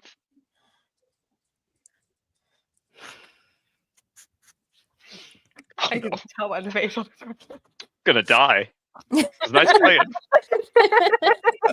Oh no! He's palming his face. This is the worst. This is the worst combination. Oh no! Clear the window. It's you get the taste of it. It kind of like gives you cotton mouth. Like it's very dry once you bite down. Because the one nice part that's really going to it's a nice ingredient that is going to impact the other two in a much worse way. The first one's candy floss, which is cotton candy for anybody outside the UK. So cotton candy, that kind of like airiness with it too. You get that texture in your mouth. That mixes with belly button lint. So also a very airy, lint-like flavor. And then that mixes with the same one that Sylvie got, sulfur candy lint. That's the worst. That's the worst. Make a Constitution saving throw at disadvantage. Oh. Edward, I'm sorry, you're gonna die. You couldn't even get him to Hogwarts. 6. Edward rushes toward the window, like smashes the because it does open. It kind of smashes the open part and sticks his head over the edge of the train. Edgar is sitting. Oh, not Edgar. Oh my gosh, Roderick is sitting next to the window, right? From the picture I'm seeing. Sure. Yes. He does not care. Does not care if you're there. His priority is window. He will be like to Sylvie. He will be like. Hold on. Do I have to roll something to not get projectile vomited? Like, No, am I in the splash zone? Like, he has to push me to the side and go. I'm like, oh. You're gonna need to clean the side of the train later. Oh, this is why I don't. Internally, of course, he doesn't say that externally because he understands that things he might say could be construed as rude or like pretentious. I don't even know what that means. What do you say in your head? This is why I don't do candy. Why would you even do this, Edward? You're a Hawkthorne. Why would you? You can get better food, like something fancy. I don't know. Not this rudimentary. This is for children. We're above that. We're 12. We're 12 now. We're men.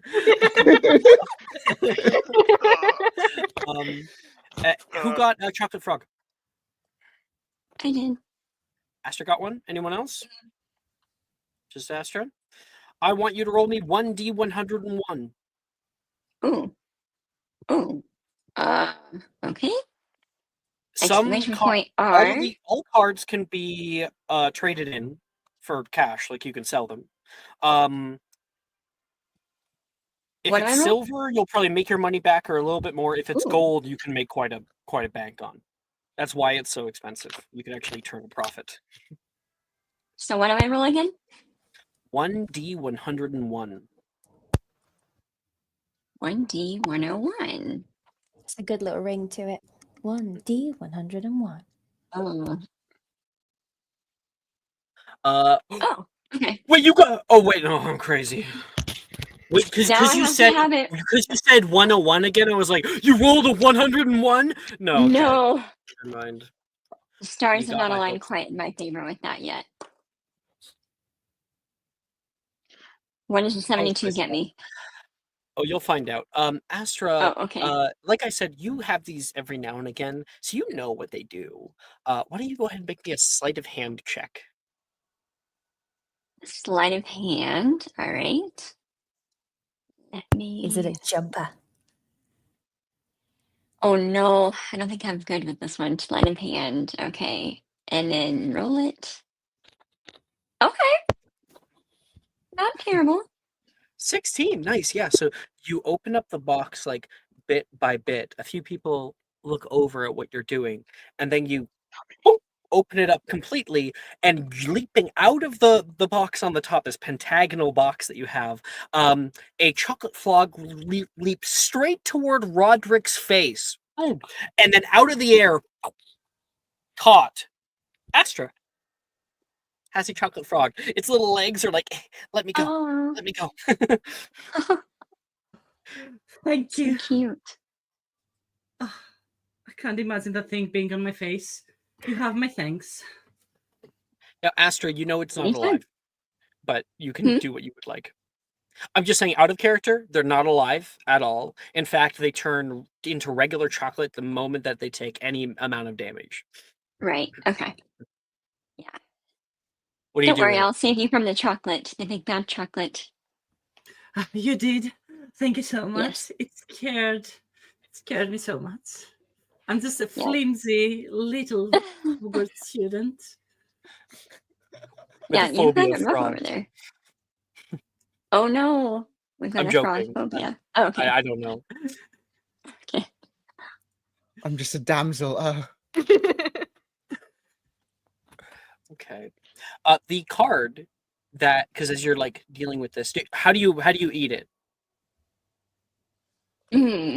Just bite the head right off? Do you? No, Gummy I'm bear. not a barbarian. Good lord, no! Do you I break take the its limbs leg? off one by one, and then Oh, I. that's worse. Yeah. That's cruel. I know. I'm it's not precise. a barbarian. I just dismember it.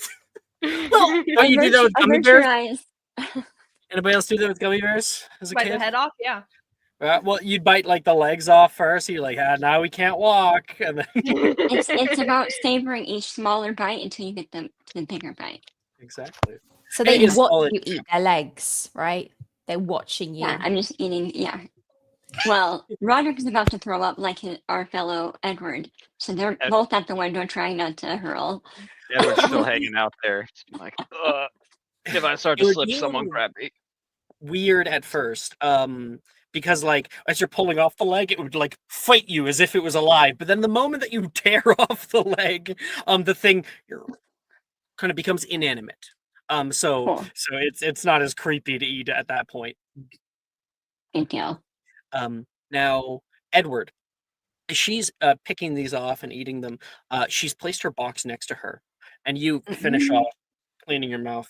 You turn and you double take because you see, reflecting from the light outside, the gleaming of a gold sheen. Oh, I snatched that right back up. No. Astra, you haven't noticed it. Edward has noticed it. Who You were is too it? focused on the chocolate frog. Who is it? Well, it's all you see is the gold sheen. You have to get closer. Okay. I'm gonna get closer, subtly, so no one notices. Edward, you get next to her and look down toward it, and you can see she has been able to pull none other. It's sending in discussion. It's taking its time. It's already gonna break my heart. I already know it. It's built. The anticipation is building. Oh wow. Oh my god! Olga Hufflepuff. That's cute. I love her hair. Yes. Cool hair. It's giving Elizabethan period. It does. It It's is. lovely. I think seeing that after he does the double take, he almost like his feet probably haven't settled because he just got back in from leaning out the window and he trips and falls back in the car. It's like, why is this happening so much today? Astra, what? Who? How? How'd you get that? I've tried for years to get a gold card, and you get one on the train ride to Hogwarts. And Astra, at the first second or two, you don't know what he's talking about, and then you look down and you notice it too—a gold card.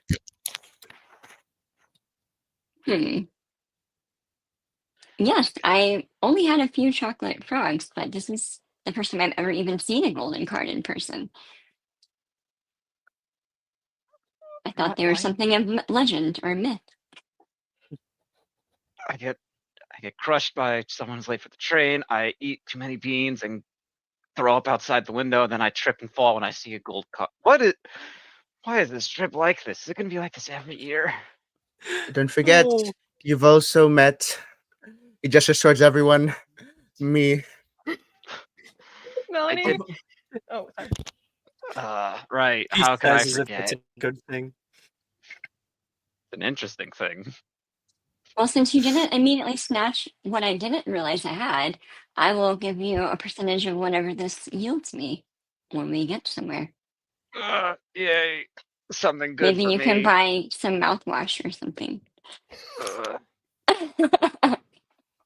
Some anti-nausea? That It's might just be a very day. good. It's a day for me. It is, really. I'm not a liar. Sylvie, how did you eat 5 of those things and be fine? I don't know. These things are a taste sensation. Melanie, do you want some of these?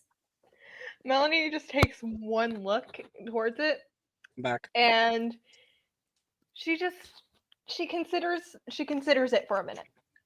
And then she thinks, nah. So she just says no. Did you just eat another bean, Danny? I did. I can't help myself. They're very Roll Moorish. another. Gosh, Roll what am I one. rolling? 1d65. Oh, one. Yeah, a d1. R Yes. space.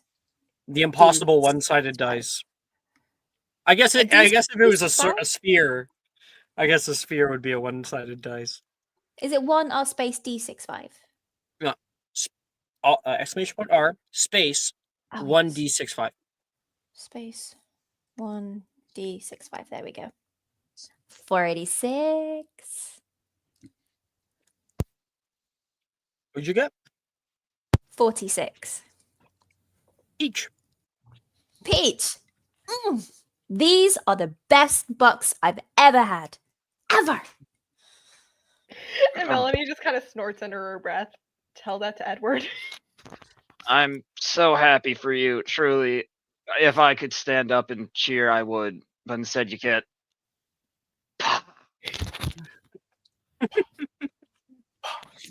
Good one out, Edward. Oh, Melanie, you might not have known this, but this is a bit of a bit of an insider thing. Yes. So to celebrate in our last meeting, we Sylvie had a great idea of coming up with like a special thing that we would know in our little group. And so to celebrate or just be excited or cheer people on, we do PA, which is actually an American Sign Language in real life. But there's not an exact English translation, but it basically means like at last, finally, success. So or PA. So you start with your And Astra explains this in character in the background. And then Melanie just kind of, she looks at them and she just says, okay. She's not trying to be rude. She doesn't know what, and then she just doesn't know what to do. She just Kind of like a, yeah, cool. She's just like, okay. And she tries to give him a smile. And again, it's kind of one of those awkward smiles. It's really just almost like welcome to the Breakfast Club. All right.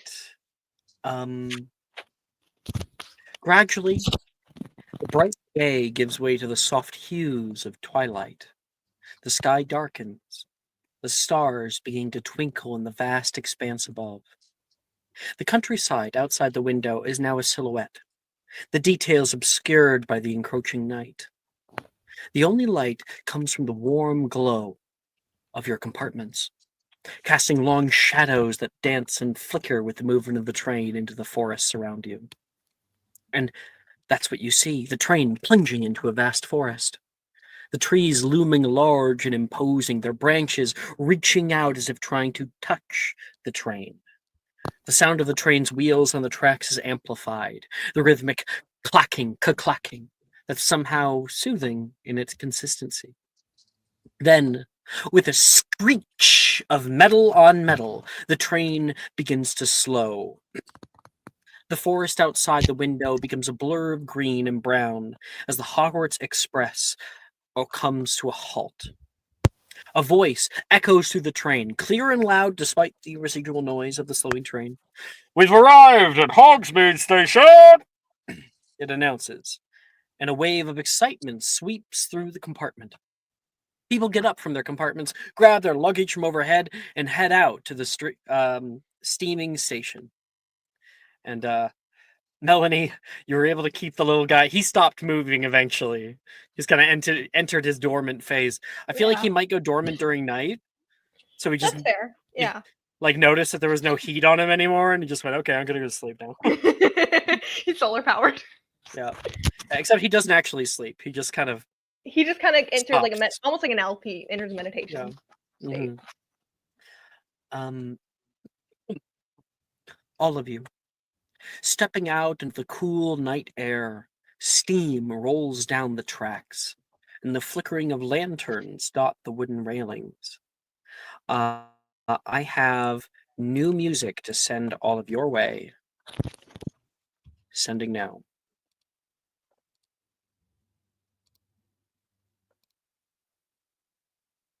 I also refuse to pay for YouTube Premium, so I also have to wait for the ads. That is not the one I wanted to send. What the hell? I'm sorry. That is not the one I wanted to send. I realized I did click the wrong one, so. Oh, it's so festive. There. Sent. Where are we? So yeah, you can see the flickering of lanterns that dot the wooden railings. First years with me! You can hear down the way and stare out at a huge man. 2 times as large as a regular adult and about 3 times as wide. Long brown hair cascades down his back with white streaks that run through his bushy beard. I do have art for literally everybody, so we'll pull up his art. Oh, they don't know yet, Alex. They don't know. Yep.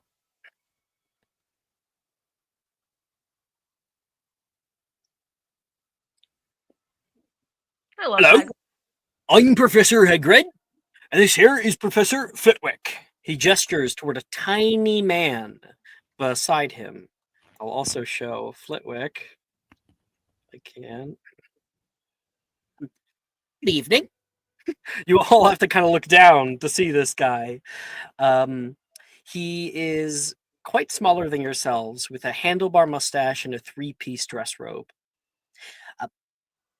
It looks like everyone is here, to my recollection, Professor Flitwick says. Hagrid goes, "Oh, we'd best be heading off then. No good will do being late." You may all follow me, children.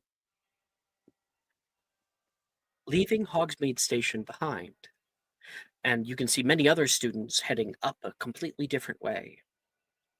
You make your way down a winding path to a small dock. The dock is humble, made of weathered wood that creaks underfoot. But nearby, a fleet of small, blue-painted boats bob gently on the black lake, their hulls casting long shadows on the glass-like surface of the water. Stepping into one of the boats, directed by the teachers, you feel it sway gently under your weight. When everyone is settled, Hagrid announces, "Away!" and the boats begin to move of their own accord. The journey across the lake is serene. The only sound is the soft sputtering of the boats cutting the surface of the water. There's no wind tonight, and the lake is as still as a mirror, reflecting the star-studded sky above and the dark silhouette of the forest all around it. It's a surreal sight, as if you're floating in a world all of your own. As the boat begins to round a bend, you see you're heading straight toward just the side of this large lake. There's no castle, no cliffside, just trees. And people start to get a little nervous. It feels like you're about to hit into the just go aground on the shore. But then you see a bubble appear from the front of the ships and come all the way to the back of each ship, creating this sort of pearlescent thing that undulates around you. Whoa, whoa! You can hear a few of the students around you say, and then you feel your boat, whoa, suddenly dip down under the water, and all the boats, like a submarine, move through this new space. New light opens to you. Bioluminescent plants, algae, just in this little area. And you can see a tunnel, like a cave. You all enter down through it. Huge thing. Looks like it used to be an actual cave because there are old stalactites and stalagmites. You get past it and open into a larger space, a new lake. And this one is teeming with magical life. You can see a gulping Plimpy moving past. You can see schools of fish floating in the undercurrent. And your boats come back up to the top and bob. All the water streaming off of the bubbles before they pop. And the sight in front of you now, the sight that greets you, is nothing short of magical. Hogwarts Castle, set upon a high black cliff of dark stone, majestic and imposing, rises from its shoreline. Its towers and spires are bathed in soft moonlight. Their outlines are sharp against the night sky, and the castle's reflection in the lake is a shimmering mirage, a ghostly echo that adds to the ethereal beauty of the scene. Its torchlit windows and doors mimic the very starry night above. And as you draw closer, you can make out little details of the castle. The arched windows, the stone gargoyles, the ivy creeping up the walls. The sight of Hogwarts fills you with a sense of wonder. And your boat glides into the boathouse, and you step onto the dock for the first time. Hagrid helps many students up himself. He on one of them, he just grabs with one hand and deposits them down on the ground. Thanks, Professor. You hear the voice of Morgan, who many of us met earlier. Not a problem. Just up the stairs there. This way. We'll be heading to the room of reception. And they'll be waiting for us. You move up switched-back stone steps on the side of this cliff, and rise into the viaduct courtyard. You see a large door of heavy iron in front of you, big building. But instead of heading inside, Flitwick leads the group to the left, through a small side door and an open circular room you find yourselves in with checkered floors. Here we are. Room of reception. Now, I'm just going to go check to see if they're ready. It'll only be a minute. He exits out a secondary door. You look around you and you see the room is filled with portraits, some hand-drawn, others moving photos, each from a graduating class of Hogwarts, rising ever higher into the ceiling. Anybody looking for family members? Melanie definitely is. Looks like lots of people. Just not Sylvie? I didn't see your hand up. I'm looking, but I know that my family members won't be there. But I'm looking anyway. Yeah, you're I'm looking at other curious. people. Yeah. Sure. Everybody make me a perception check.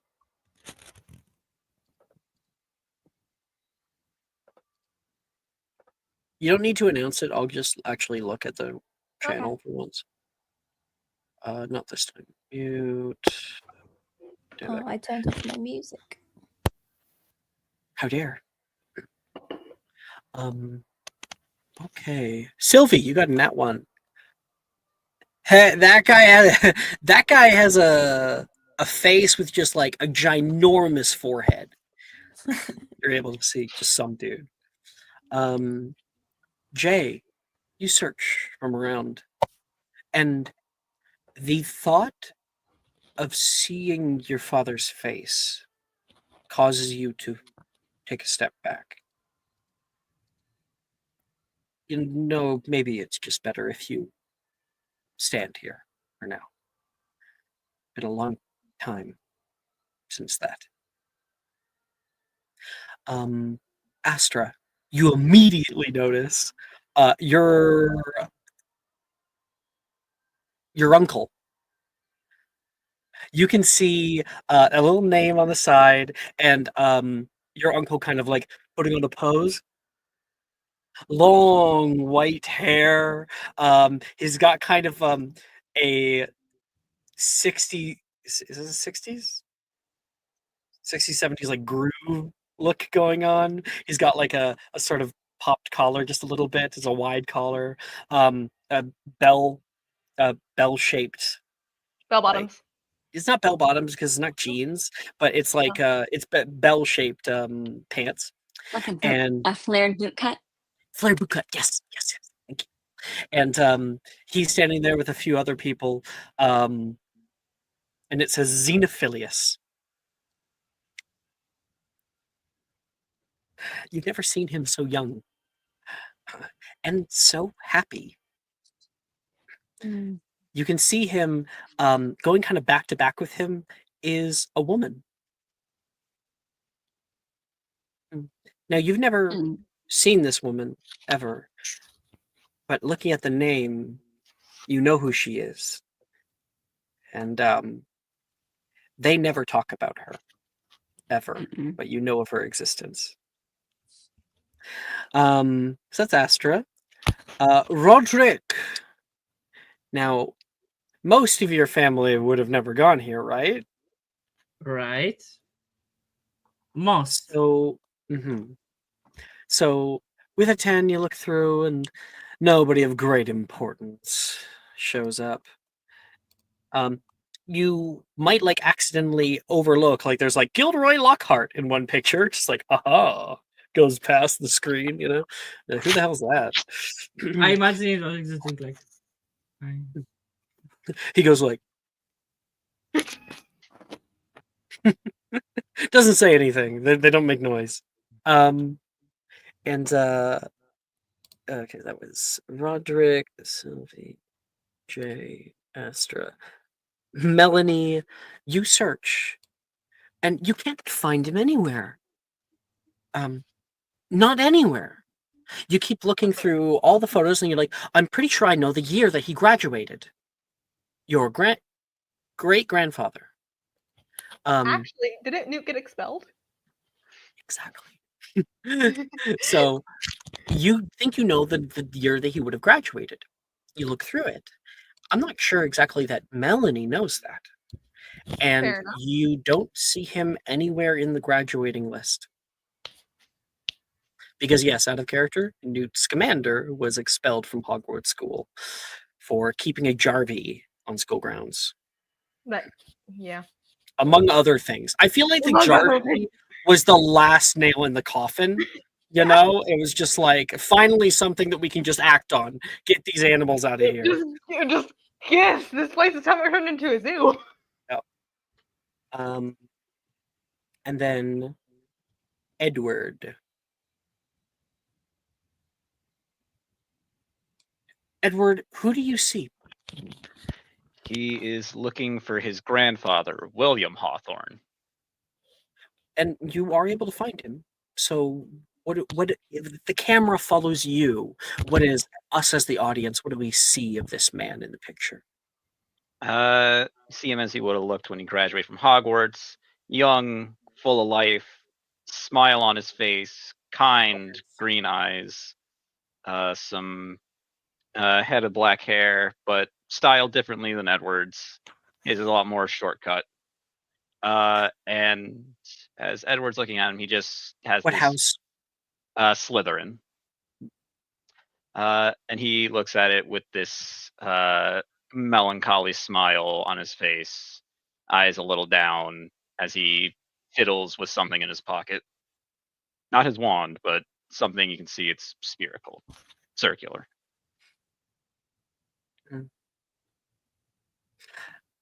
From nearby, you can hear, like a few minutes later, Flitwick appearing in the doorway. They're just about ready. Follow me, everyone, and stay quiet. Single file, please. Professor Flitwick pulls everyone from their place, and a big group of kids that you're all part of move into the entrance hall. 2 stone braziers adorn the side of a great brass door with artistic carvings over its face. Flitwick stands in front, Hagrid in the back. He fixes his bow tie, and the doors open. A bright sliver of light hits his happy face and widens to show you all the 10-minute break. See you guys in 10 minutes. I knew it.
I just saw a video of a guy. He was like, I'm very high, so this is very weird for me. And he had a Reese's peanut butter cup, except it had multiple of those like holder on it, you know, like the paper. It had multiple layers of paper. It had like 6 layers. So he like took off the wrapping, and he's high, so he's like not really all there. And then he goes, "Okay, I'm gonna paper," and he takes off the paper, and then he goes, "Okay, this is paper. I thought I took it off." What? Anybody ever get that before? A Reese's peanut butter cup with multiple layers of paper? I don't like Reese's, to be honest. The only chocolate I like is milk. have. Reese's Puffs. Reese's Puffs. Eat 'em up, eat 'em up, eat 'em up, eat 'em up. I've never had one in my life. I don't know. Are you allergic to peanuts? You know what? I love peanut. Look at this. Oh god, everything's breaking. Yeah, what This is a how much- lovely. Okay. Peanut butter. Yeah. Are you allergic to peanuts? It's a Is it good. legally Yeah, I'm distinct allergic to peanut it. It's butter? a good snack. My You have to get the sulfur my- taste out of your mouth. Rotten My eggs, long- yuck. my long-term ex was allergic to peanuts, so like I have lived a life without peanuts for quite a long time. I need to have more Reese's peanut butter cups. Reese's is very good. It's very tasty. I definitely I don't know why. recommend Danny. Thank you, Lemon. Thank you. I love chocolate and I love peanut stuff. I don't like chocolate and peanut together, or chocolate and peanut butter together. Anyways, like I think it's just too rich for me. I think like it just makes me, That's very rich. at least I don't know if it's the texture or whatever. It's just so rich that it's like it almost makes me feel like I can't swallow it. I guess Danny, Lemon, and I have sweet teeth. So Reese's I is love rich. sweet Oh, teeth, Jay too. would love it. I don't I prefer know. Butterfinger to Reese's. Butterfingers are good. I like Butterfingers. You don't get them very often in Canada, though. But sometimes the no. Halloween I'll you get, ship them to you. little ones, and they're very nice. We all just get a. I'm more of a Keo nerds kind of guy. Not chocolate, but candy. Oh. Tomorrow I found outside my door just like a whole crate full of them. I did mention earlier that I'm a sour fiend, so whatever makes my tongue bleed. Love sour. All right, back to it. 10 minutes. 10 minutes. Ow. Did I hear warm-ups? Ma. That door has widened to show you all the Great Hall of Hogwarts.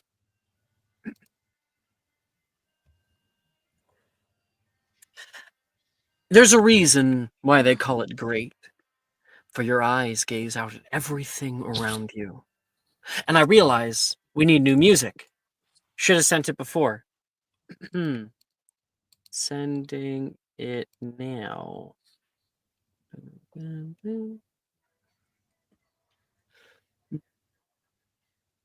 Music. There you go. Hogwarts Great Hall. Where were we? The high ceiling is washed by an enchanting view of the night sky.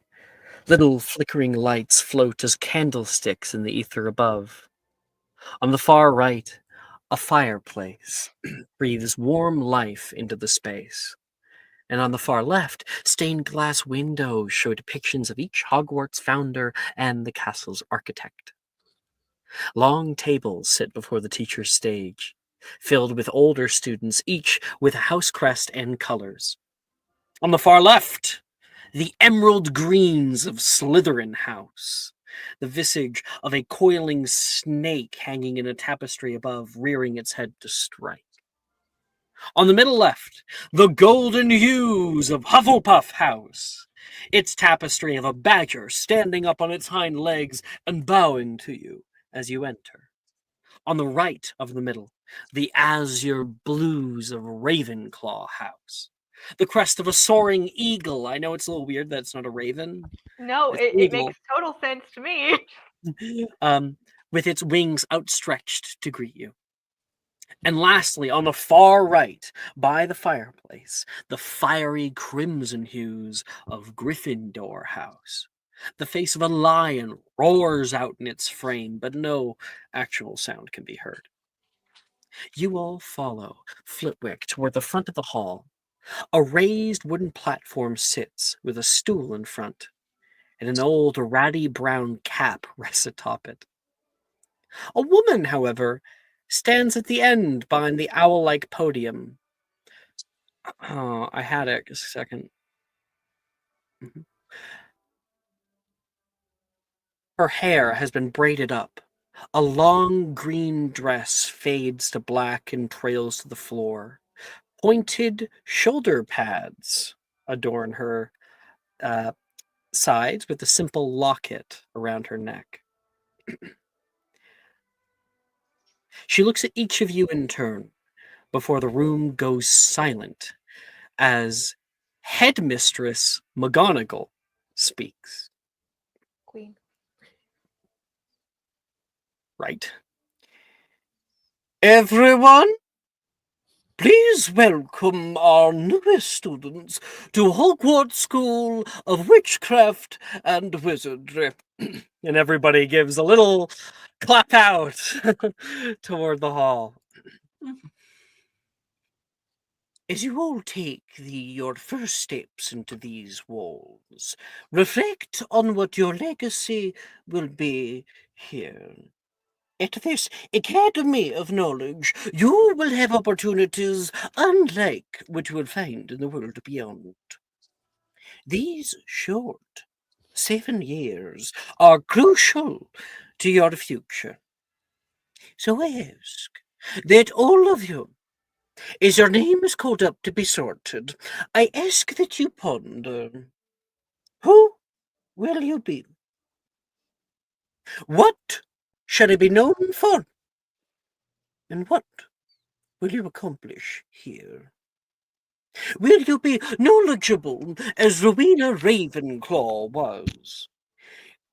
Perhaps you will lead through empathy and community, as so many who go through Helga Hufflepuff's house do. Will you show cunning and loyalty, as Salazar Slytherin did to gain his renown? Or press forward with action and courage as Godric Gryffindor to see a new future shine in the distance? I should call each of your names in alphabetical order by surname. When I do, I ask that you sit yourself on the stool in front of you, at which point the sorting hat will place you in your new house, which you will be bound to for the remainder of your schooling here. Let us begin. She puts her hand out, and Professor Flitwick walks over with a scroll, hands it to her. She unfurls it as he goes to grab the cap. And the unfurling, it rolls down, hits the floor, bounces, and rolls a little bit down to the bottom of the stage as she places her hand in front of her eyes, and a pair of half-moon spectacles appear as bifocals for her. To begin,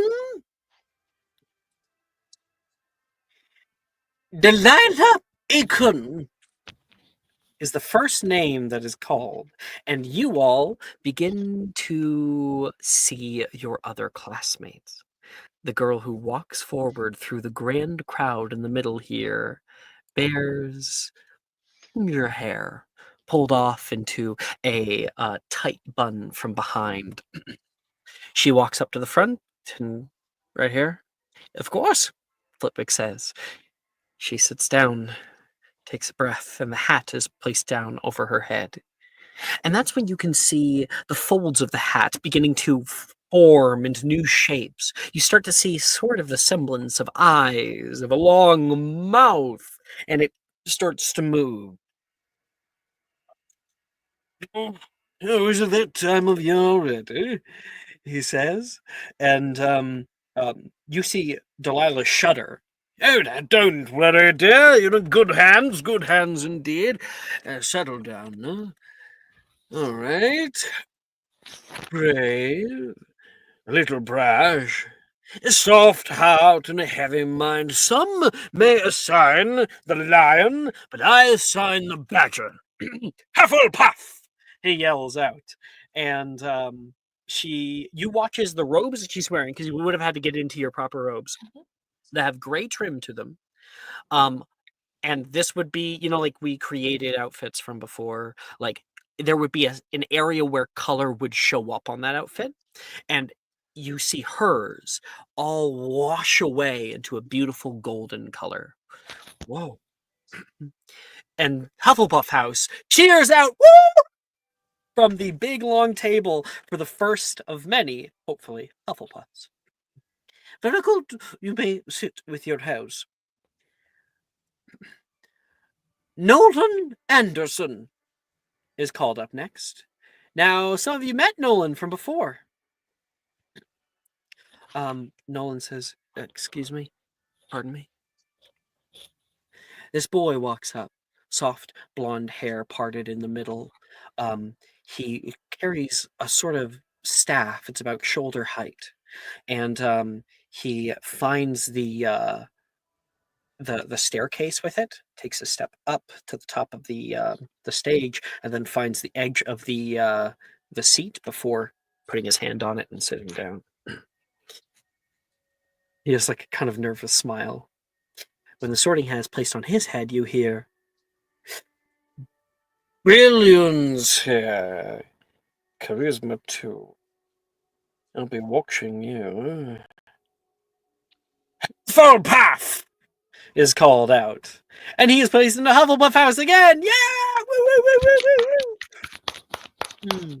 And there's a bunch of names to get through, so I may not fully describe each one. I might just jump right to the description. But the next name to be called up, another person we did meet, Wilhelmina Blythe, is called up. And when her name is called, the Ravenclaw table begins to cheer off. There's like 6 of them on there just going, yeah, Billy! Woo, woo, woo, woo, woo, woo, woo. You can do it, girl!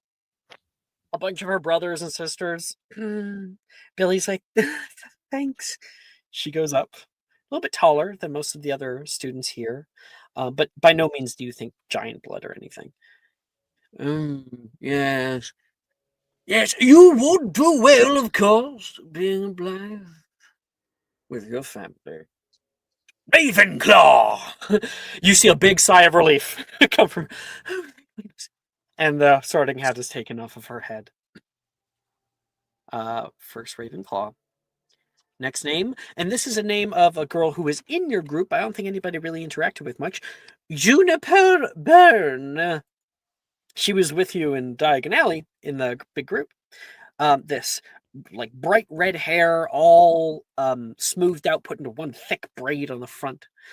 She goes up looking really nervous, like she doesn't know what's going on. And then you hear, ha, ha, and they'll prosper with your caring hand and level head. God knows they need it. Hufflepuff! Once again, another Hufflepuff is put up. Next name. Reese Castelli. Lemon, your character would perk up at the name at the very least. Huh. You've never met him. You see this boy. He's a little bit unkept, like the tie's like pulled short. His shirt is like somewhat untucked and he quickly tucks it back in, tries to make himself presentable. And as he's walking up, you can hear someone from 7th year clapping quite loudly. A girl standing up. She has like laurels on her robes, denoting that she is the head girl of this year. And then a boy from 2nd year calls out, "Don't trip!" And a bunch of people start to chuckle in the background. Reese cocks his head back. Stop it. Toward his brother.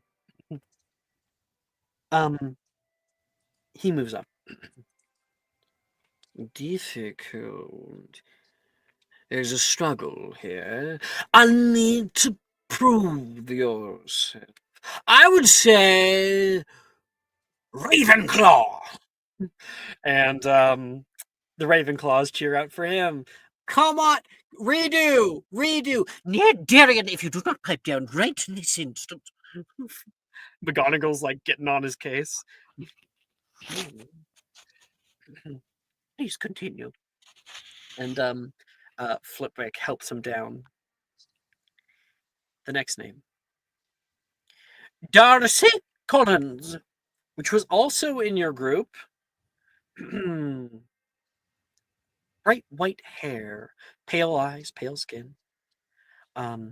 She like gives a little scratch to the back to her back, goes up to the front, and sits down like she's been seeing everyone else do. She looks hopeful, a little worried, and it comes down. The sorting hat's on her head for a single second, and then you can hear Gryffindor! The Gryffindor house begins just like screaming out, because Slytherin is the only one who hasn't had anybody in their year yet, and they're now last. So Gryffindors were very happy not to be last. Darcy's the first to be sorted into Gryffindor. The next name, Morgan Cook. Oh, that's me. Excuse me, pardon me. Oh, hey, good to see you, Sylvie. He says, going past. Careful, you stepped on my foot there. Looks like I go before you guys both at Madame Mulkins, and now. Morgan? Oh, sorry. Yeah, I'm right here. He runs up to the front. When the sorting hat is placed on his head, it's quiet at first. Then you start hearing a bit of chuckles. Hufflepuff, he calls out, almost as if it's obvious. Morgan has a big smile on his face. Yeah, sounds good to me. You'll hop down off. He's going to like give a flourishing bow in front of everybody, and he goes to sit down. After him, a name is called. A fateful name. Roderick J. Even Edward. I think Edward. You can tell me, Ian. Notice this name. Gemma Drayton. You see, when her name is called Gemma Drayton, she takes a deep breath in the crowd. A subtle smile graces her, and she begins to walk through, holding her head up high. Coming in from behind, one of the students is blocking her path. She clears her throat. Oh, sorry. They take a side step. She goes up toward the front. She's a little shorter than most. She sits down, puts one leg over the other, and looks kind of ready for what's about to happen. You swear the sorting hat does not even touch her scalp. Slytherin! Immediately, just lowers down and gets pulled off. She like fixes her hair a little bit and then stands up. Thank you very much, headmistress. Oh, don't thank me. And she goes to sit down at Slytherin House. And Slytherin House would be cheering very, very loudly because this is the first student to be sorted into Slytherin. Okay. Just a few more names till we get to our first one. Janice Everton is called. And from the crowd, a dark-haired girl comes through. Long ponytail that trails all the way down her back. And then when the sorting hat's placed down, says, my goodness, you won't need to make this harder on me. I mean, I don't know. Ravenclaw! And she is sorted quite quickly into Ravenclaw. Oh, sigh of relief. And she walks off. Wilfred Gideon. And for some of you, you can see the boy who bashed into you guys. He goes through. Oh, that's me. Goes forward. He has like his stuff's a little bit unkept. His robe's like not on correctly. He runs up to the front and then like comes to like a subtle jog, turns around, sees the crowd, plops himself down, big smile on his face. He looks like He's pretending to be confident. The sorting hat is placed down on his head, and you hear, "Oh,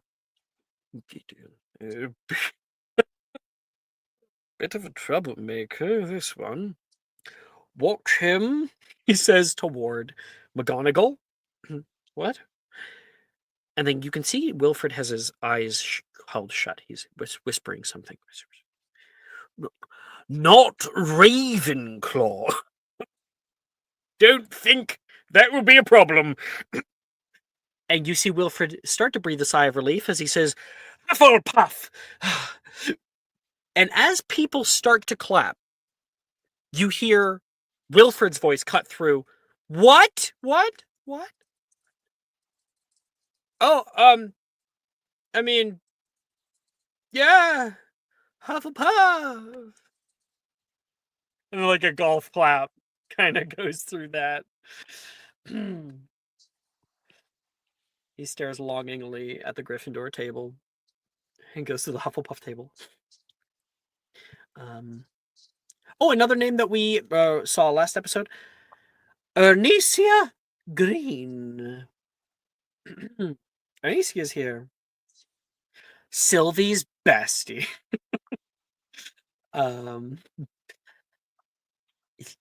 Oh, you'll need to train well in order to achieve that which you seek. But I guarantee you, with a bit of time, they will have you on their team. Slytherin! She seems happy with the decision, and she steps down, gives like a little nod to McGonagall and sits. And then fatefully, Edward, you've been following along with the alphabetical order.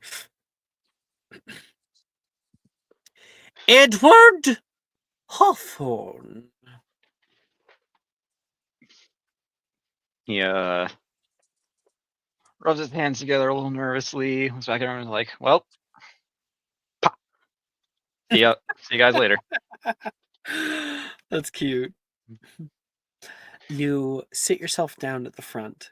The sorting hat is lowered onto your head, and then you feel this weird sensation that rolls down your back, along your scalp, sort of like a tingly sensation, as if something is massaging your very brain. And you hear a voice, not outwardly, but in your mind. "Oh, Hawthorne, been a while since I've sorted one of these." Yeah, not since my sister. I think I see her over there. She's glaring at me. Yep, she's glaring at me. She's wondering why it's taking so long. I can tell. Should we make her think we're a hat stall? Oh, can we? Can we make it take a little while? Absolutely not. If we actually do have a hat stall tonight, we're going to be up here until midnight. Can you at least look real contemplative, like you aren't, sir? Without a doubt. Oh, thanks. You're the best. Edward Hawthorne. Curious boy, this one, he says outwardly. I'm quite sure about it. Plenty of energy, that much is true. But where to put you? I think you would fit into a great many deal of houses. Yeah? But without a doubt, the number one is going to be Hufflepuff. No. Slytherin! He calls out, and your robes change bright green. The third Slytherin to be sorted in.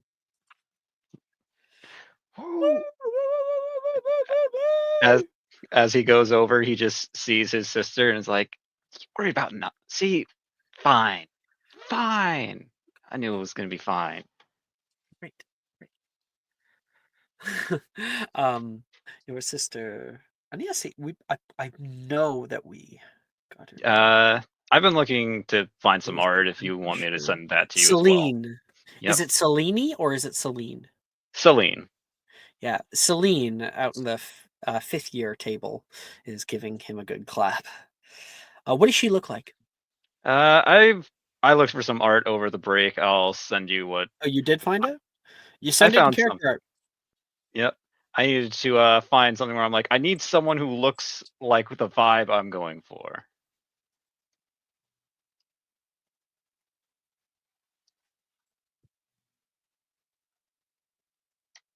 Oh yeah, half and half. That's cool. Yep. Definitely. I don't know if everyone sees it, but absolutely. You guys look like siblings. My sister, Um, sister, you're gonna love her. You won't. You go and sit down at the southern table, and soon we'll see what happens there. But the next name is still called Brett James. You can see this boy move up to the front. He almost stumbles on his way up. There's a bit of chuckling. Sorry, 2 left feet. He sits down. I see the eye of an artist and the mind of a scholar. Ravenclaw! Oh, oh. And he goes to go sit down at Ravenclaw table. The next name that is called up, it has been mentioned a few times in this session. Rin Kaka! Rin bumps up to the front. She does like a little spin to like look behind her as she walks, and then moves back and sees McGonagall, and will like give her a little bow and sit down. She looks like she is bursting with energy and trying to contain herself. Whatever it is, I don't care. And you can hear a bunch of people chuckle from the side. The Sorting Hat's placed on her head, and there's silence. And then she smiles. There's a chuckle. Oh, stop it! Hufflepuff! And her robes change bright yellow. She gives like a little clap for herself, and a bunch of people clap for her, and she'll get up and like put her arms in the air. Woohoo! She's gonna kind of give a little hop, skip, and a jump to sit down at the Hufflepuff table.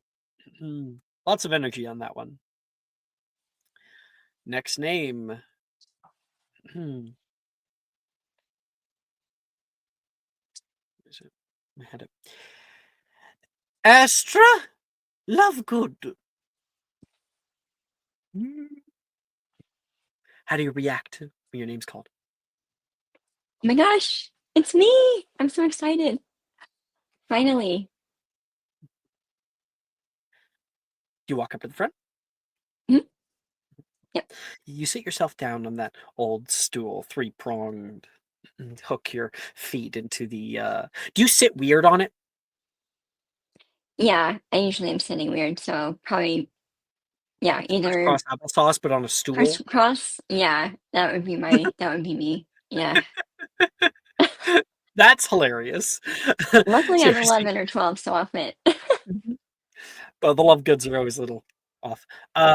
So True. crisscross applesauce on the stool, Sorting Hat's placed on your head. Like, she's also kind of messing with her celestial charm bracelet, just kind of nervous and excited.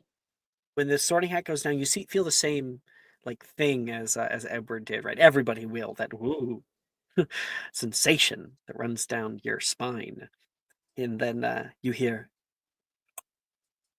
"Goodness, another one!" It's in your head.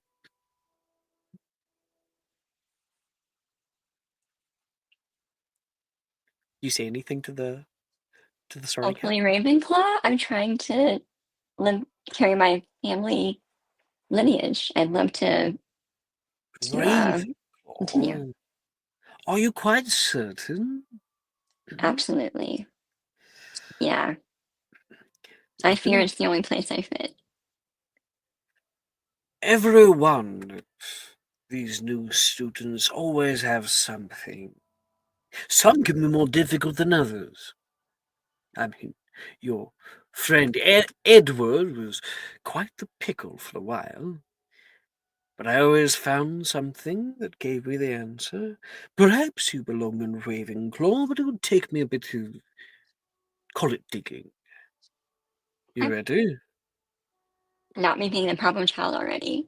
I'm nervous in front of the crowd. And you feel something dig deeper into your mind. Now, I forgot to do this. So because he did mention Edwards, we're going to have a little flashback. Sorry, Ian.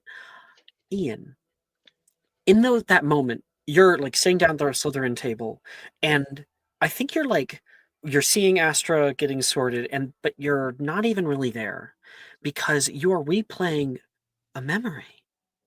Something that the sorting hat pulled out from you. It was the memory that solidified his choice of you being a Slytherin. Ian, could you describe that memory for us? Yes. So we're taken back to a warm summer day when Edward is 10 years old. He's in Diagon Alley, and he is there with his family. He's there with his mother to get a birthday present for his sister. And that present is an autographed copy of Gwenning Jones, Captain of the Holyhead Harpies autobiography. The line, they got there early because they knew the line would be long. His mother is going to get her a nice dress from Madame Malkin's. That's going to take a while to get all the details right. So she trusted Edward to stay put and get what they came for. This was a foolish decision. Because Edward went right to Weasley Wizard Wheezes and was like, the line's not that long right now. We'll be fine. He goes in there, cruises around, and finds a nice box of fireworks that he has been saving up his money for. With his purchase in hand after browsing the store for what he says was only 5 minutes, but was definitely 2 hours. He goes outside to see the line has grown so long that he knows his mother will be done before he can get the autograph. He's scared. He's worried. He's like, what am I going to do? How am I going to get this? What can I possibly... And then he sees his bag and is like, I have the means. Do I have the drive? After thinking for 2 seconds, he's like, well, best get this over with. It's going to be fun. One of the fireworks? Yep. He waits until he checks it around, makes sure nothing's going on, and then opens up the package. As he's walking down the street, just begins dropping some fireworks, making sure no one notices. As they light up, he suddenly turns around and is like, run! Fireworks everywhere! Causing everyone in the crowd and the line to try to flee for cover as he dives into floors and blots, slams shut the doors, and is like, someone set off a box of fireworks in the street! Who would do such a thing? Oh my gosh, are you Gwenning Jones? My sister is a huge fan. Could you please sign? It's her birthday today, please, it would mean the world to her. And we see this like woman. She's got tan skin, like a puff, her hair out in a puff. She like gives like a blink. Of course. And our memory fades. You're thinking back on it like, I forgot I did that. That got my sister off my back for the whole summer. That was a good one. And then Astra, back into the moment. You're here, the sorting hat on there, and you feel that same kind of pull deeper down as he starts to extract a memory that solidifies his choice into what house you go into. Bree, share with us that memory. So, even if it's not as detailed as Ian's, that was very good. Do you have inspo? Because that was worthy of one. Spent a long time thinking, like, what am I going to do for this? And then I'm like, that's it. Astra. So the memory is of Astra. She's around 8 or 9, and she is kind of in a library. She grew up around scholars, so there's books around a lot, but it's kind of lonely, and she kind of longs for understanding all of the unknowns, but also seeks to find like-minded people. And she also is sitting in the library kind of missing her family and people she doesn't get to speak to much. And so she desperately wants to be in Ravenclaw. So she says a little wish on a star that one day that would be her fortune. And so she can feel a little bit closer to her family because there's so many unknowns and a lot of things people don't talk about. But I know that there's a history in Ravenclaw, so I'm eager to find a new way into my history and With this learn. this deep desire to be in Ravenclaw, maybe do we see you start studying esoteric things, start Oh getting yes, into? yes, that's kind of where we started the scene. She's in the library and she's kind of in a stir of like, aha, aha, like it doesn't make sense yet, but she's like, I know, I need help, and I really want to go to Ravenclaw. That kind of ambition, that kind of scholarly aptitude is exactly what we wish to find for members. Ravenclaw! He calls out, and this big relief comes over you. Pa! And your friends do that too. A few people look around. A bunch of people are smiling. And This Professor is also Flitwick clapping in ASL, so if I do takes that, the hat off of you, and he goes, "Congratulations!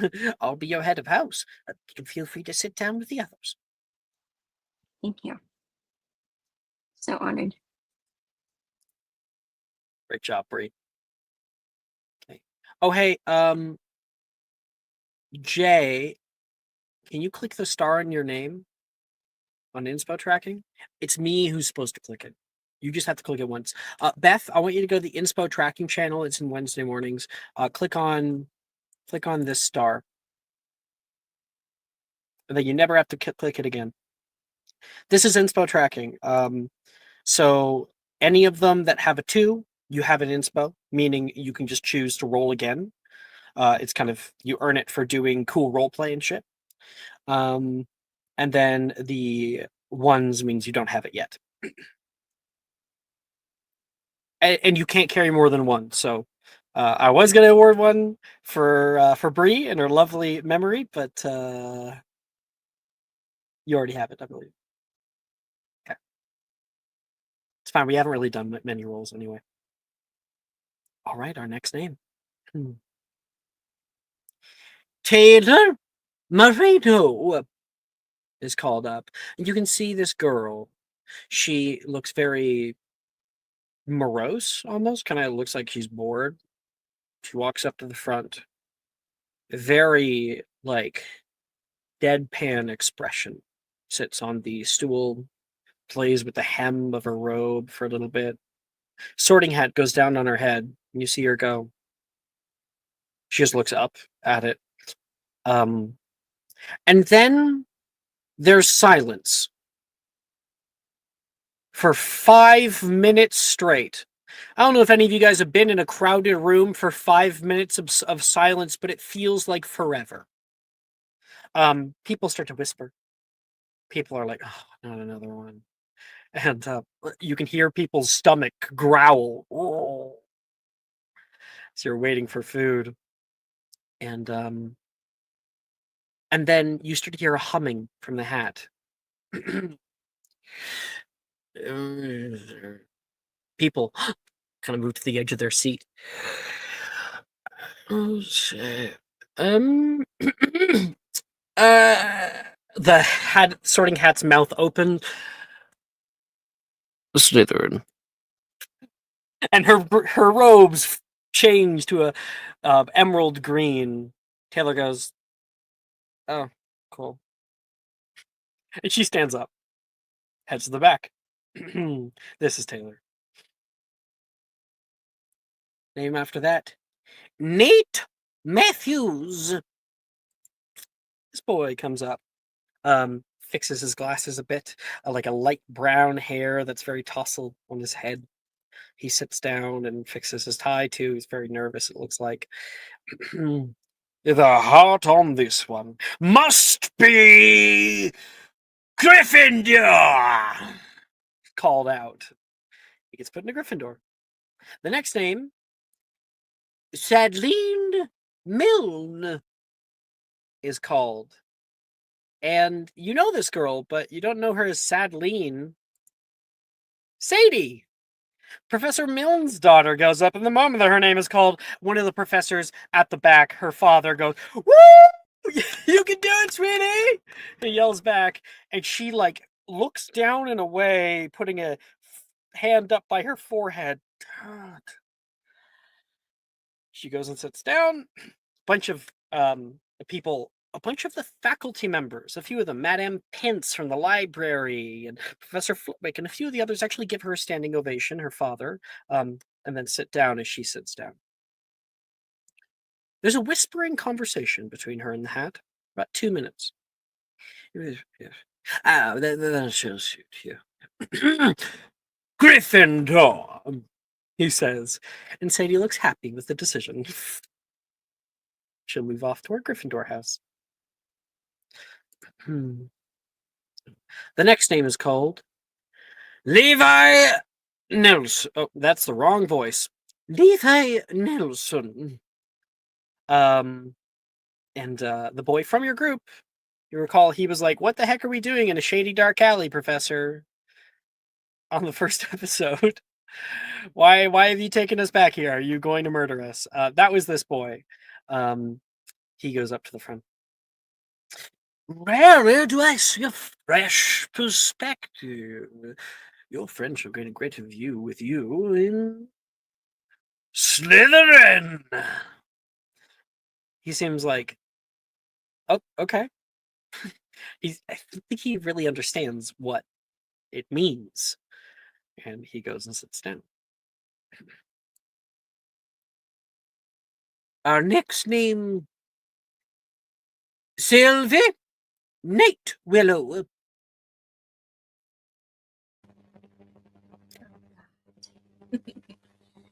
Okay. I'm going to walk up. How tall is the bench? So not very, it can suit a 12-year-old. There's like 3 steps. That's the top of the stage, and then there is that stool, and it's probably 2 feet tall, 2.5. I'm going to just awkwardly walk up to the stool, but kind of off balance, not quite on it, just kind of. The stool like wobbles. Boom, boom, boom. Yeah. And all I'm saying, I'm whispering to myself, just saying, I just want to be liked. I just want to have friends. Please let me have friends. And that's it. That's just me asking for friends. Oh boy. And so you're saying that as the Sorting Hat comes down, and then you feel that, whoa, weird sensation that comes over you. My, oh my. Alrighty then. Hello, Miss Nightwillow. A bit of an odd one, aren't you?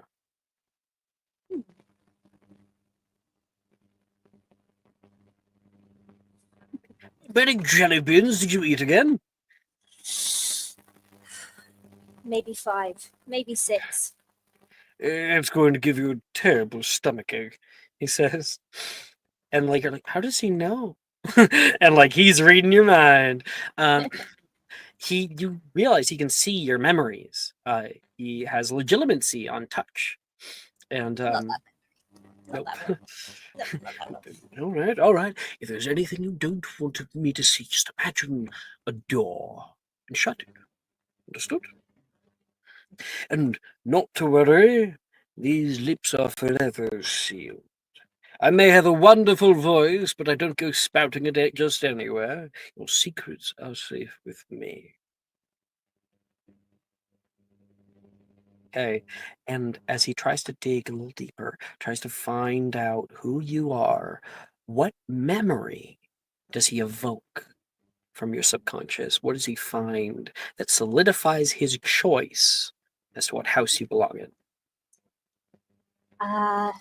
I remember being 8 years old, and I'm walking with friends, acquaintances, people I know from my little village, and I see an injured bird that's on the floor, and all the kids are running past like, hey, come play with me, and I'm like, ugh. And I see this bird and it's got a damaged wing, and I pick this little guy up and I put it in my hands and I say, I'm going to take care of you.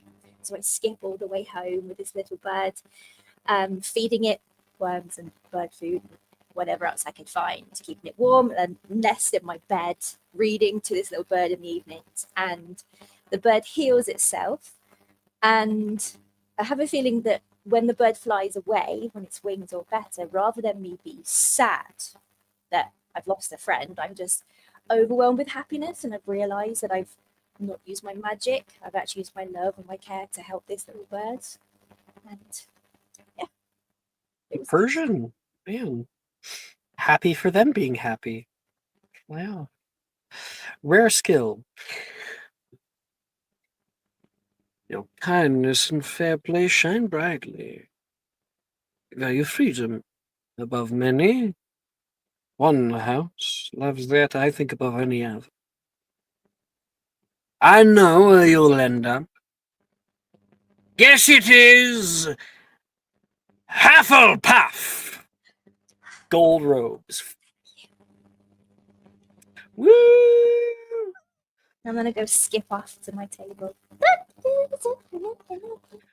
Celine leans over toward one of her other people in her ear and is like, a lot of Hufflepuffs this year, don't you think? Moving on next view is Saoirse O'Sullivan. It's called up. This is Saoirse. Now, Lemon, that she belongs to the Yaxley family. Her mother is Nee Yaxley, just like Gemma. And so when she goes up, Gemma goes with a little bit of a louder clap than others. Big smile. Saoirse looks over and she goes double thumbs up. Gemma gives her a little thumbs up. She goes up to the front and sits down. Just silent for a minute. And then you hear there's an argument that's silently coming to fruition. No, I made a promise. I'm sorry, it's just quite work out that way. Yes, I assure you that you will do best in the Ravenclaw. And blue robes come over. Gemma, her mouth opens up with a little gasp and is stuck like that for a minute or two. Saoirse goes off. You may now sit with your house. Sorry, she says, very quietly mouthing sorry to her cousin, and leaves. Gemma sits back. Oh.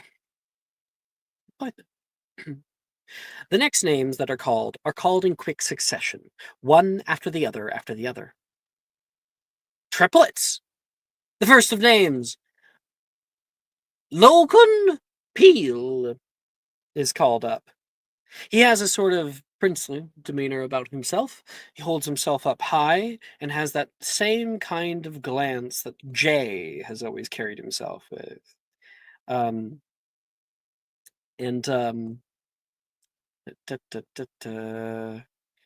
Says, oh, they came in threes this year. Always the same with you, Peels. Always the same. Gryffindor. The name after that, Sir Minth Peel, also known as Sam. The one with the short hair and brown eyes. She's here. Your siblings will need your steady head. Especially your sister. Gryffindor. And call after that, Salula Peel. Longer hair, green eyes. I think your father would undo my threadings if I didn't. Gryffindor! He calls out as well. Good. She's put into Gryffindor as well. The next name that is called up, Roderick. You are surprised to hear. But you hear the name Drusilla Pruitt.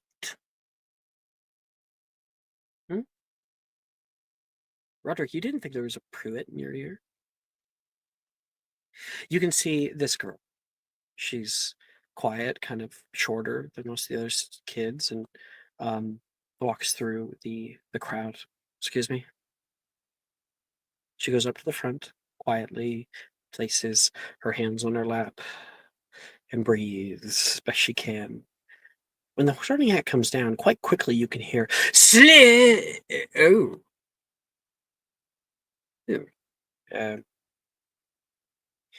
Yes. On second thought, you would do better in Ravenclaw. Calls out. She gives a big sigh of relief. Thank you. Don't mention it. And the sorting hat allows her down.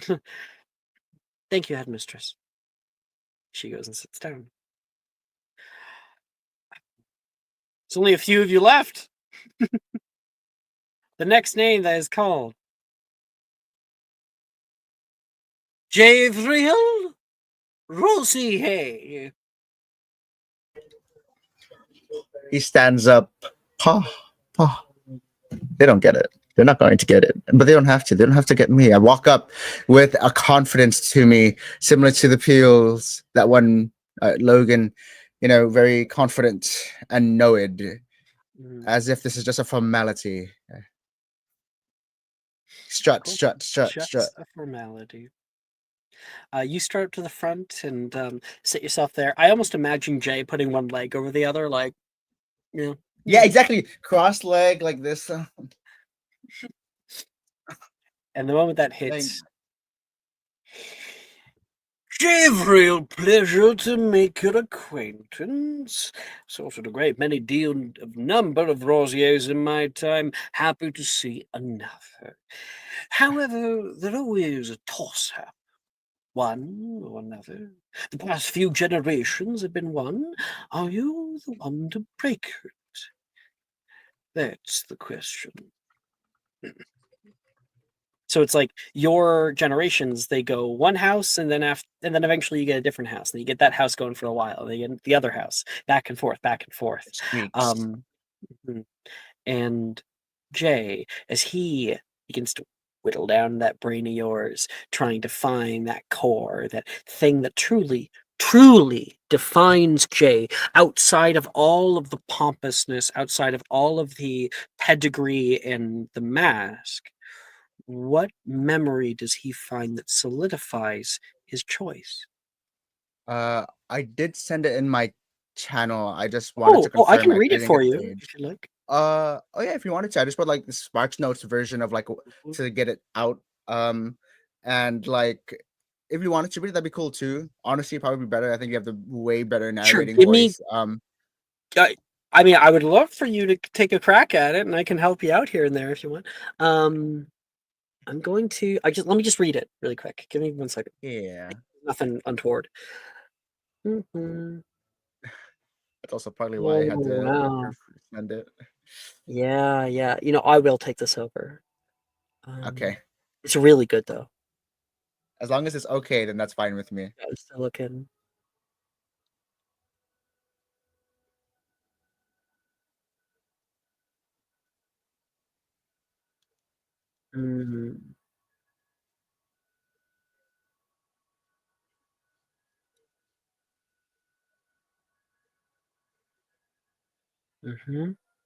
Okay. The only unknown is his age, because I forgot exactly when this all happened, but that's all sort of nebulous. Totally. I think you would have been 6. So younger. Yeah, 6. 6 it is. You would have been 6.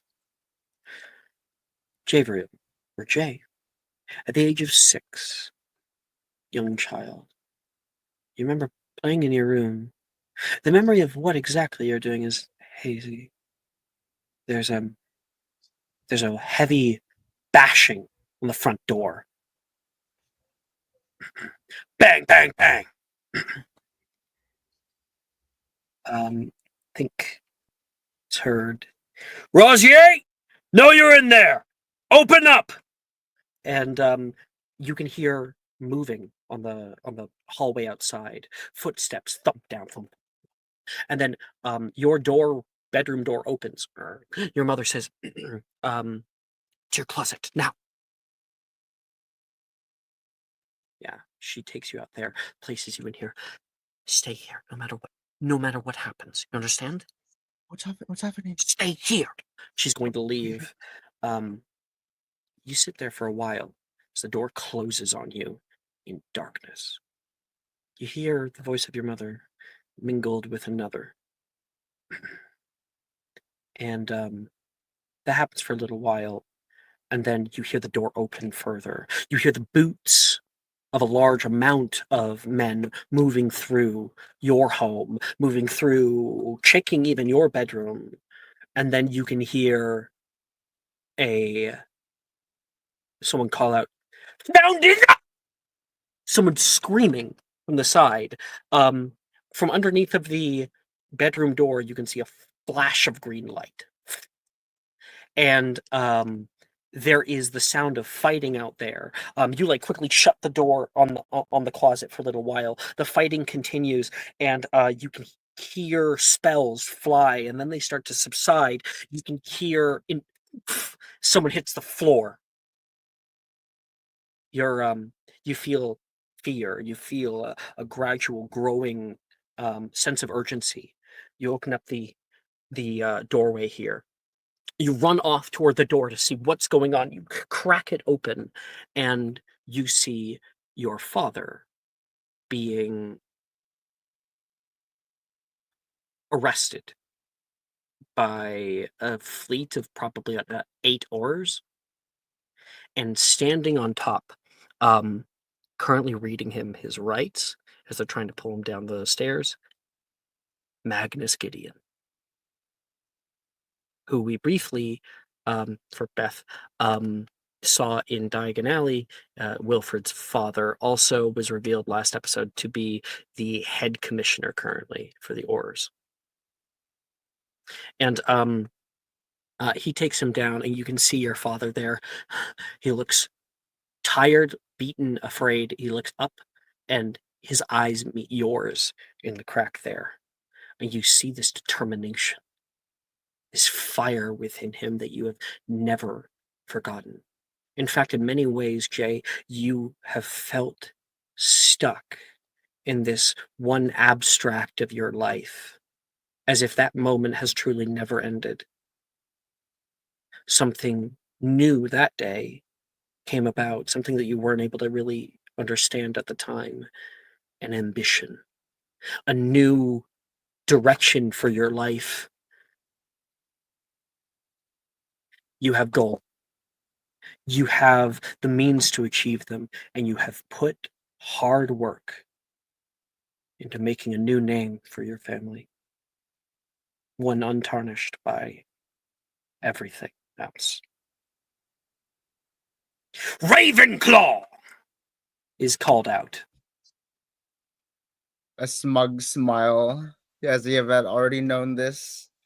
Thank you, Sorting Hat. I hope you do my legacy great justice as you've done to me. As he gets up, I'm sure the hat. I don't know. The hat like taken off of him. Like Flitwick takes the hat off. Yeah.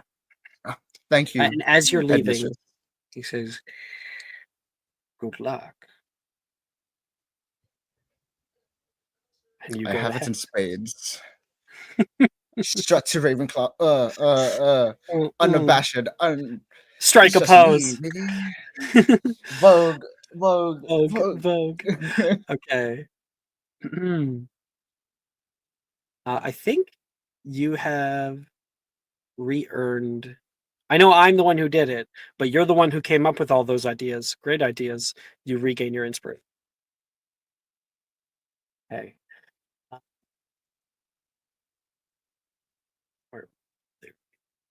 The next name to be called, Melanie Scamander. Melanie just kind of looks around almost as if she had been not dozing off, but staring off into space, kind of just waiting for her turn. And she goes up to the stool, and in her mind she's thinking, she just wants to be like her great grandfather, her pa. And so that's all she's thinking when she's sitting down, is that I've got to follow in his footsteps. When you sit down and the Sorting Hat finally connects with you, that weird feeling coming over you. Here. Well, back in Great Britain, Norway. I heard that your family went off to America with those god-awful statues they have at Ilvermorny. They don't have a single lick of wit, not like I. Pleasure to make an acquaintance. You may call me Sorting. Melanie just kind of her eyes just kind of shift around and she whispers under her breath, she's like, pleasure. Ooh. Just Secrets we've got, do we? Secrets? Oh, not to worry. I won't tell anyone if you don't. Melanie she pales whenever he's talking about the secrets, and then whenever he says he won't tell anyone, just like, okay. However, I think that bag is currently rolling away. You're like, what? Look at back. Your bag's not on you. And then, like, we have a flashback. You put it down. You're so dumb. You look out toward where you put it down in the group, and it's currently rolling underneath of a table. Melanie just kind of, her face goes white, her eyes widen, and she almost surges to get up. He'll be fine. He'll be fine. I'm not quite done yet, he says. Please sit down, please. McGonagall sees you kind of like, stir from your seat a bit. No one seemingly noticed. Except for... No, it's you who has the high passive perception. Anyone have a high passive perception? But Beth, you do. Honestly. Yeah. You have a 21, if I'm not mistaken. Oh my god, I forgot about that. Yeah. People are shocked. Where do we find that? Passive perception is it's under kind of the odd attributes in there. Yeah. It's your capacity to notice things in the space that most people wouldn't. So if you have 15, that's fairly high. Like definitely mention it next time I ask. Does anyone have anything above 15? No one notices, Melanie. Not a damn soul. Not yet, at least. She's just slipping through the cracks at this point. And he says, give me a moment to go to stretch. He like twists. Let's get done. When he pulls down into your memory, what does he find? Melanie has always been a fan of stories. Stories particularly from her pa, who she's always been very close with despite his old age. She has always been the type to sit at his feet and just ask for more and just to ask for like more. I want to know more. Like, and then he's not out of stories, but he finishes a story and she says, well, no, that can't be it. She's also someone that's always been incredibly in tune with the idea that she needs to learn everything there is to know, not to surpass her great-grandfather, but to live up to him and to keep his legacy alive. So she's always wanted to know everything he knows, so that way she has some sort of footing to start on. So she just has the Sorting Hat sees you with your great-grandfather. Very, very close relationship. Constantly sharing stories. You find new facts and you usually bring them to him. Like, did you know about this? And he's like, yeah. Dang it. And he gets to see this relationship as it plays out. And he also gets to see over the years Newt getting a little older, getting a little tireder. But Newt is an odd man, always has been.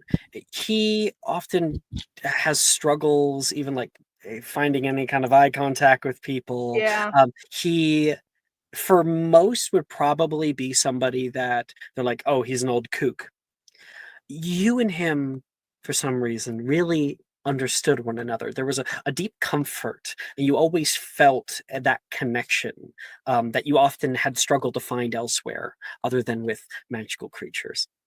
And seeing that kind of drive, seeing that interest in a scholarly subject, oh, well, of course. I was quite ready to do Hufflepuff for a while there, but I think I know. And then Melody, in this moment, Melody kind of stills, and I think she's panicking for a bit. She's like, "Wait, I'm not Hufflepuff." No, you will do much better. I assure you, I'm never wrong. In Ravenclaw, he calls out. Oh, you're a little bit surprised. You feel like your heart dropped from your chest. I guess, I guess he's never wrong, but you got Apparently. blue robes. You go sit down. She does. She kind of just shakily stands up off the stool, kind of gives the hat a once over, doesn't even look at McGonagall or Flitwick. She's very averse with that because she doesn't know what to think, and she also just doesn't know quite how to, express how she's feeling. So she just kind of walks to her new table and finds her seat next to her supposed friends, the people that she knows best. Yeah, your new acquaintances. Who else? So it's Astra's in Ravenclaw. Jay. And Jay. Yeah. So you'd be a third. Yes. Okay. So that's you. Roderick, you're sitting here, and one by one, every student had gone by.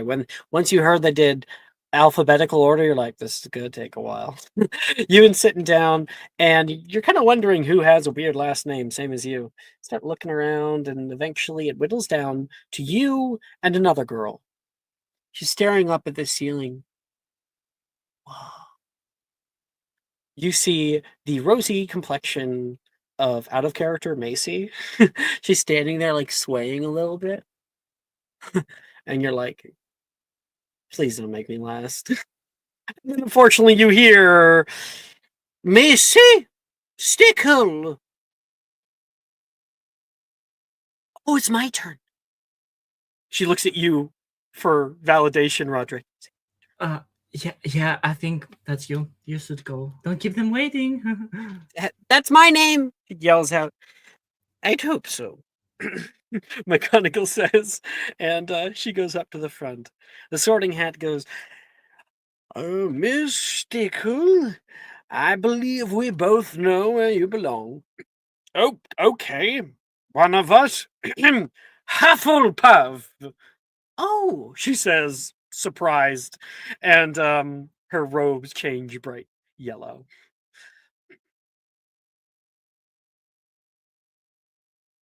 "And our latest student, Roderick von Lockwood." She gives you a little clap from the front, as does everybody else for the final student of the evening. Roderick, how are you feeling? So this actually worked in his favor because he wants to make as much of an impression as he can. So being last actually helps him. Okay, so retcon that. This could go very nicely. So on his way up there in like the Sorting Hat chair or whatever, he's going to look as gracious and as handsome as he can to win as many people. He's going to put his best face, best behavior, Performance. Okay. And yeah. Oh, come on. You have inspiration. 8. I do. Okay. You do. Let me I'll use it. Then. Dirty 20. Yeah. You can see a few people around the crowd, especially Gemma, whispering, looking out toward you. You take your place, your rightful place here. Sorting Cat goes down on your head. Roderick. Interesting, that. I think I sorted a Roderick von Lockwood a great many generations back. Named after anybody that you know My of? Oh, sorry. That you know of? Question mark. My grandfather. We do share the same name. Oh. My. How many legacies we see return this year. That's going to be an interesting one. Every few years we get what I like to call a golden year. I've seen all the students. They are impressive for their age. Ooh, you're going to have so much fun.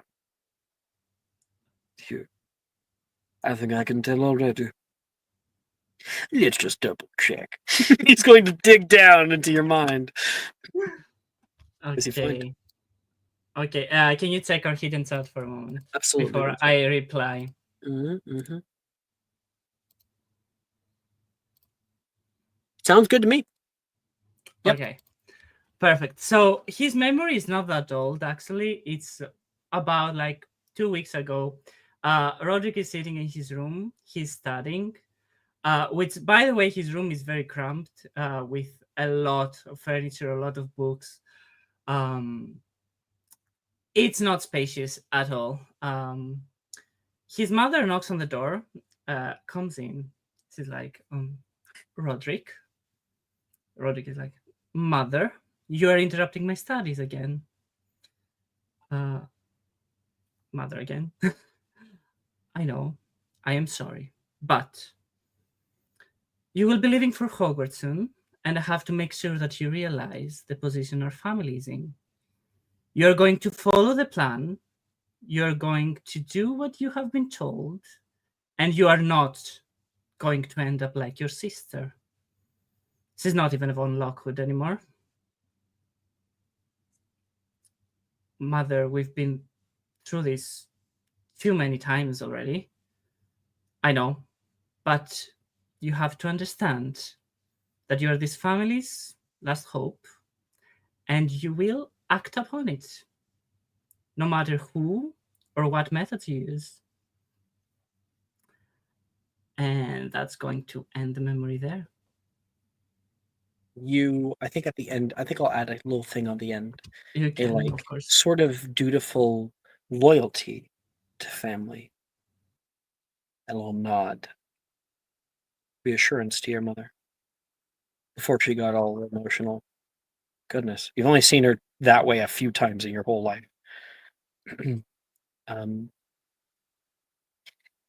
Ambition, cunning. Yes, I see it in your heart. Slytherin is your home. Oh, green rose. And Gemma gives a little noise from her end. Okay. With the fatal student sorted, let us get on to what everyone else has been waiting for. Let our feast commence. She puts her hands out, and there are platters of appetizers that seem to appear and stretch on forever. There's bowls of thick, creamy soup, plates of fresh salads, trays of assorted cheeses, baskets of freshly baked bread, their crust golden, cracking. The main courses are a testament to the culinary prowess of the Hogwarts kitchen. There are roasted meats, surfaces seared to perfection, fish, seafood fresh and succulent, vegetarian options too, steamed and cooked to perfection. Their flavors enhanced with herbs and spices. The sides are just as impressive.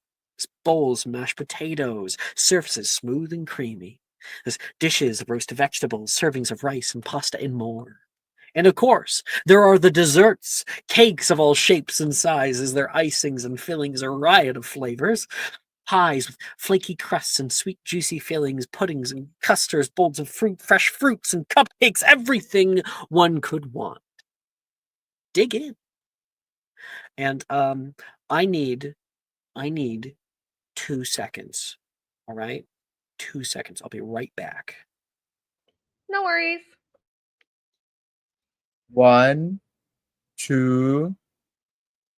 No, these are metric twos, so they're longer than Oh. American twos. Oh my What's the conversion on that? Not the metric twos. So you know when someone says I'll be 5 minutes and it's not 5 minutes? Twice as long as that. Oh, So session's over. Well, we gotta sit here and wait. We gotta Yeah, fill we the have time. to. Yeah, you gotta wait for confirmation. You're right. I If you had I asked, didn't know what anyone else's houses would be. I was like guessing like in my brain, but like I'm very pleasantly surprised to see that there's so many Ravenclaws like me. I was No surprised that Jay Gryffindor. wasn't. Yeah, no Gryffindors, and Jay wasn't a Slytherin. I was expecting Jay to be a Gryffindor, honestly. Me, if Gryffindor. Listen, he has that James Potter strut, okay? listen, I do have the strut. if Edward had bet money, he would have said, Jay's a Slytherin. I will bet all the money I have right now. How much do you have? Like, 2 And galleons you know and what? a A lot of people would have lost money. In fact, I'm pretty sure when we were talking about like the line of the streak that his family has had, he's broken that streak now. Ooh, interesting. You are a new change. A better one. Stop. All right. Also, I just need to make sure everyone realizes hockey is a Hufflepuff. Not because He's a Hufflepuff. That's because he rolled under the Hufflepuff table. No, we need that dude in Slytherin. We need hockey in he's Slytherin. he's not cunning enough. He may have the ambition, but he does not have the cunning to be Slytherin. He's just waiting around, waiting for good things to happen. Exactly. He has an intelligence of 1 and a wisdom of 20. Exactly. All right. So we are going to transition a little bit to the different houses that we see. Starting off with Hufflepuff House. Sylvie, you're the only proper member. Out of character. Later on when we play the game, not right now. Well, I guess still right now, but you're allowed to move to a different table after the initial after the initial opening things are done. Like if the headmistress has something to say, people will sit at their own tables, but then after that people intermingle all the time. So you don't have to stay where you are, but you probably want to get to know your other people. And oh my gosh, Sylvie, like these are quite the group. This is your array of kids. It is loud right now. People are like, pass mashed potatoes. Yeah, sure. And where are you from? People are talking all around. And then, beside you, Rin turns toward you, that girl at the very end on the right. Yeah. She goes, hi, I'm Rin. Nice to meet you. Hey, I'm Sylvie. Lovely to be here and to meet you. I don't know about you, but I've been dreaming about Hogwarts for like years. Me too. Probably all of my life. I've heard some of the best stories from my sister ever, and she always told me that the first day that the feast was your worst nightmare. They made you eat the worst food ever as like an initiation, and I'm so pleased that I get to eat turkey and beef right now. You must have lied, he says. This was really good. And you notice Macy nearby is like putting together a plate that looks almost professionally done, even though it's like a buffet. She's like placing it in certain ways. She finishes a plate. And Rin looks around at a bunch of the other people. I've already met a few of them, and I met some kids at Diagon Alley. I think it was it you, Edward? Yeah, it was. Yeah. I met Edward around here. I don't remember where he ended up. Oh, Edward, he's on the Slytherin table. Just over there. But you know Edward too. Yeah, we met briefly at Diagon Alley as well. Wait, did we meet? I don't think so. You have a guy that follows. Oh, right. Yeah, I was like, just for a second. We walked around for like 5 minutes. I'm so sorry, I forgot. It was a busy day, don't worry. And we got knocked over, sent, gone.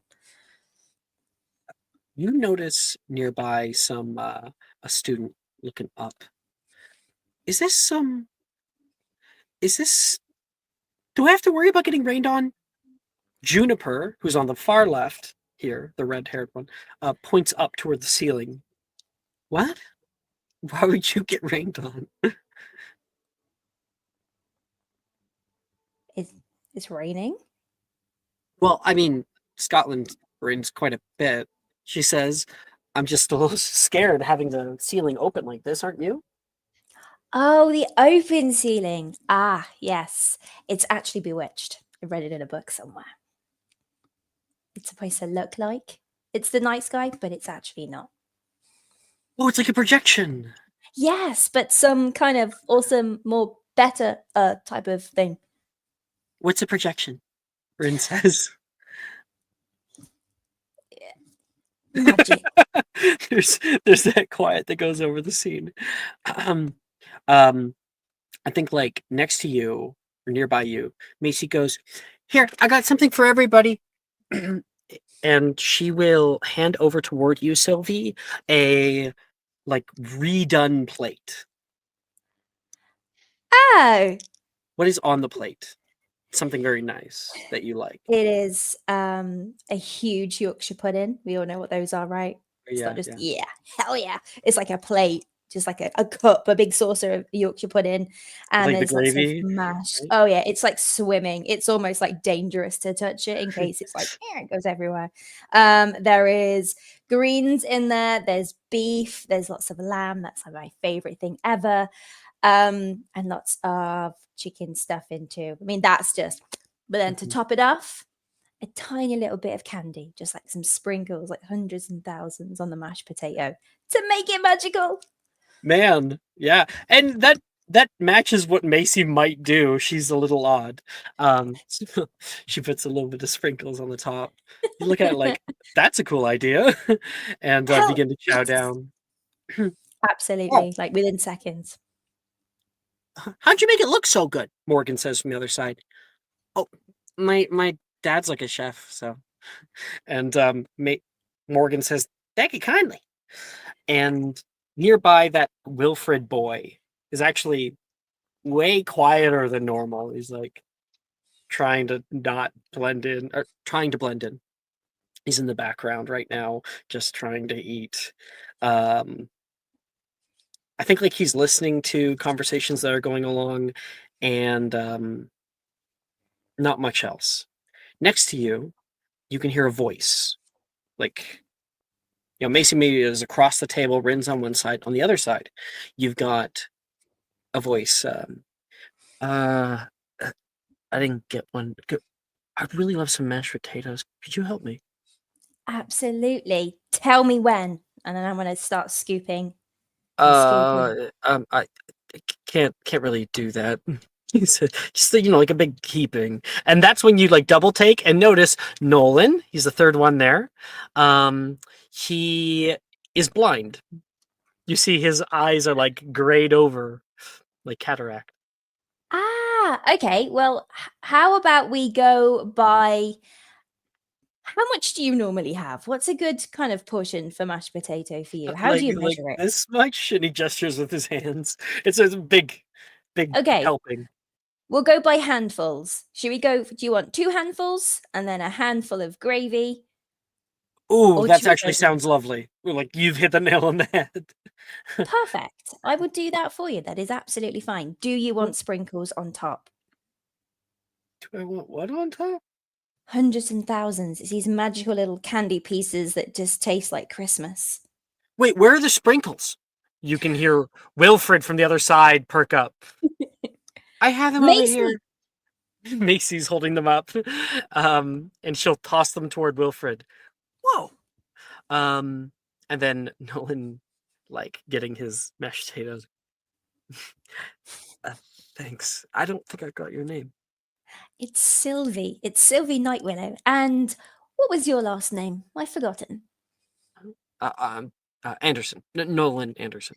Nolan Anderson. Are you happy to be here, Nolan? Have you had a great day getting sorted into Hufflepuff? Oh, I'm just miserable, really. Oh, can I do anything to not make you miserable? I'm joking. Today's like one of the most exciting days of my life. Are you kidding me? I've been waiting my whole life to cast magic. Sure. Let's celebrate this moment. How can we celebrate? Oh, I know. Rin says. She pulls out her wand. Huzzah. Delilah's like, whoa, Rin, I mean, are you sure? We haven't actually had a class yet. You haven't had a class, she says, and she's going to cast out curriculum. And a beautiful, like, yellow spark shoots out the tip of her wand over top of everyone's heads and gives a little explosion. There's no actual, like, sound or even a shockwave, but there's just fire that comes over like a firework. Okay, Nolan, that was fire above our heads. It was pretty awesome. Yeah, really glad that she celebrated that for the blind one. He says, as a joke. And he'll, like, shake your hand and start eating. You come to know your people. I think Delilah at that moment is like, whoa, how'd you do that? And Rin's like, I'll show you. And you find out that Rin actually already knows some spells because she's from Mahotokoro, which starts at 11 instead of 12. Canonically, they start a year earlier. Or rather, I guess, weirdly, it would be 10. I know I've changed mine to 12, but it wouldn't change Japan's. So, yeah, she's been learning magic for 2 years already.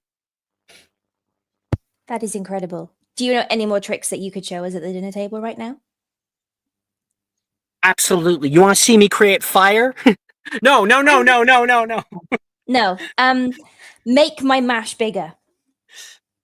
I can't do that. Oh. She just, like, looks really sad about it. But I can try. What's the English word for it? Engorgio. She casts. And you just watch your mashed potatoes fly out everywhere, and one of them hits onto the side of Nolan. And we'll fade away from that scene.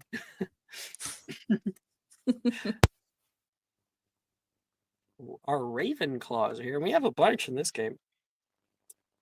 Ravenclaw table. In Ravenclaw, we've got Astra, Jay, and Melanie, who are all here at this table. When you guys sit down, it's pretty quiet. Even once, like, the food comes out, people are just kind of gathering onto their plates, not really making much of a conversation. Little murmurings, can you pass this or whatnot? And then Saoirse stands up suddenly. All right, I cannot handle the silence. Why don't we start with introductions? I'm Saoirse O'Sullivan. Nice to meet you. I love flying. I'm a bit of a free spirit. And, I don't know, I really love... I just don't really know what I don't know. Wait, I'll probably figure it out, she says. Hi? And she looks around the table and everyone kind of stares at her like, oh, we have to do introductions. I think Jay would match that energy very much, you know? Like, oh, sure, hello. Sorry, I didn't catch your family name? Saoirse O'Sullivan. Nee, actually, if that matters. Yeah. Oh, of course. I knew I'd hear that name somewhere. I'm Jay Rosier. Rosier. I thought I heard a Rosier put in there. But if I'm not mistaken, aren't they normally Southerns? You know, a revolution's a brewing, and it starts with me. Yeah, I think my cousin isn't very happy I'm here as well. You think your parents will be very upset? You know, even if Oh, we're a Saoirse's whole the fourth year one, by the away. way. Saoirse's the fourth one. Yeah. She was given that energy. I kind of felt Cool. Second one was given Luna. Continue. Even if they are angry, what are they to do? We've got a whole semester before I have to return. And I think Drusilla, the first one, leans toward Reese, the third one there. Looks like there's two of them. She says quietly, Jay, you want to give your introduction? Me? Yeah, so the whole table. You said you're matching the energy. Hello, I am Xavier Rossier, but you can call me Jay. I thought it said Jay Vril. Saoirse says loudly. Indeed. I mean, if you want to go by Zay, I'm perfectly fine with it. I don't know about everybody else. I mean, I don't go by the same name anyway. You might have heard Wilhelmina, but I do prefer Billy. The second girl says. Billy. The moment you say her name, she gets like scared, like you're calling her name out in a crowd, huh?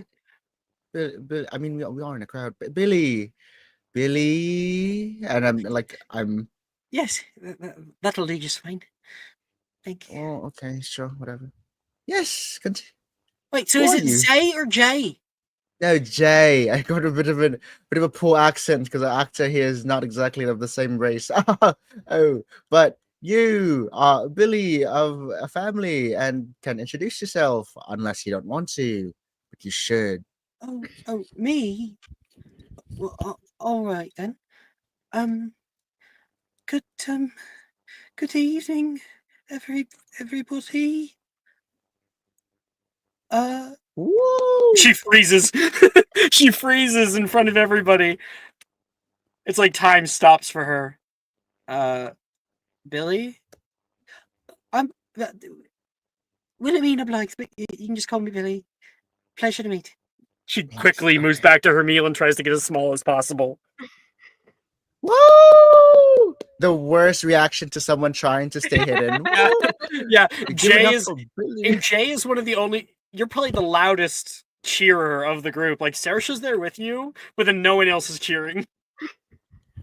And it doesn't bother either of us at all. Yeah. I'm just seeing like Melanie kind of playing around with her food, and she's probably thinking something along the lines of they're worse than bloopers. If she doesn't say it out loud, she's definitely thinking it. Well, Melanie, you need to go get your bag. Oh, right. Mm-hmm. She already got it, though. No. It rolled under the Hufflepuff table. Make me a stealth check really quick as you try to slip away from this conversation. Okay. Hold on. Roll. 20! All right. And I'm going to roll. Oh! 23. Oh, man! So as everyone else doesn't really notice, you begin to slip away from the group quietly, as quiet as possible. Drusilla's head cocks to the side. If the rest of us have to give an introduction, so do you. And you're like, stopped. Oh, you turn back toward the group and you can see now Melanie standing in the main thoroughfare. Oh, putting on more of a show. Oh, goody. What's your name? Melanie just kind of shuffles awkwardly. Did she get her bag? I didn't hear you. No, you didn't get your bag. You were on their way to get your bag. Okay. You tried to stealth away. You were going to do fine, but Drusilla saw you and called you out.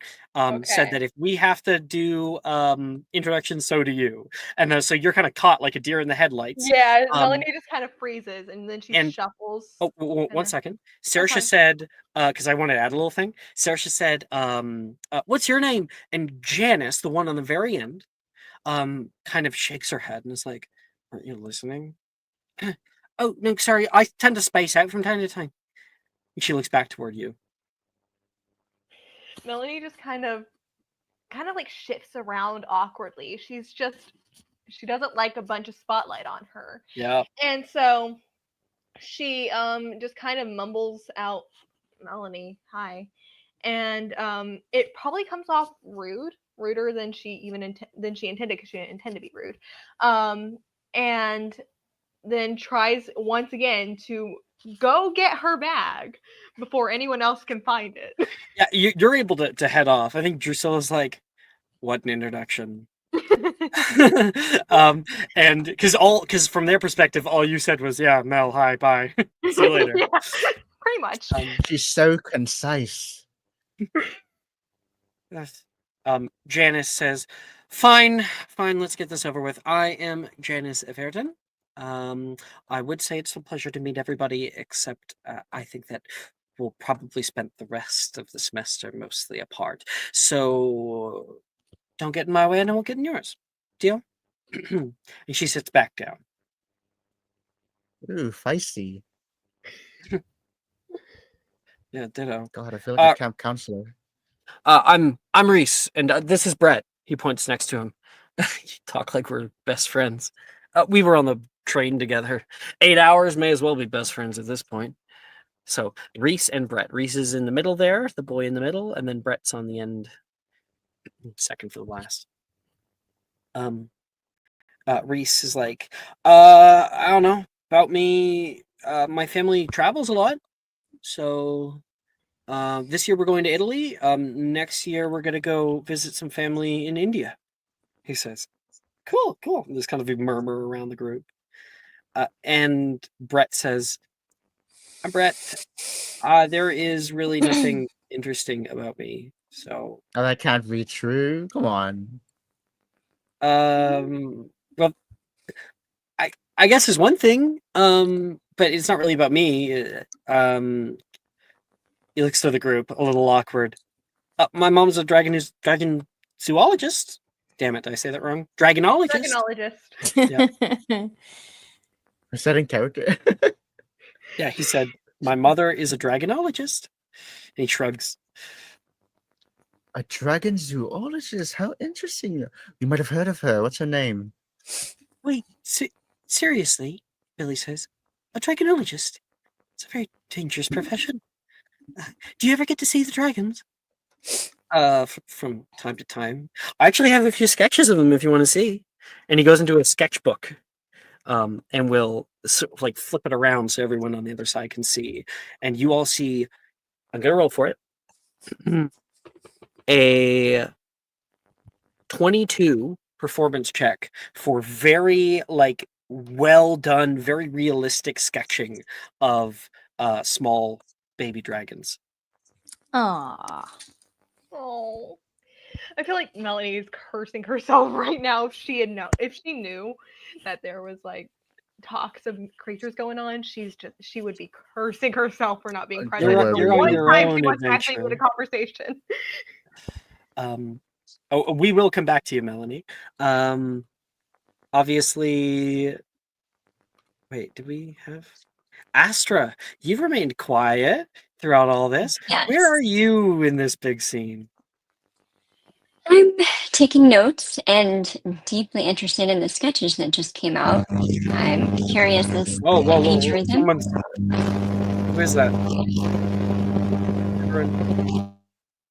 Whoa, okay. Danny, something went up with your mic all of a sudden. I muted you. There was like a big wonk noise. A Dementor trying to get through. Yeah. I got unmuted. Trouble with those. Yeah, she's okay. carefully. Is somebody observing. mowing your lawn outside or something? I'm on a treadmill. Something static. Yeah, suddenly there's static. I mean, I've been watching you walking for a while, and we haven't heard anything until now. I'm trying to get my steps in. So. Maybe it's a fan. No, it's Britain. Bloody freezing.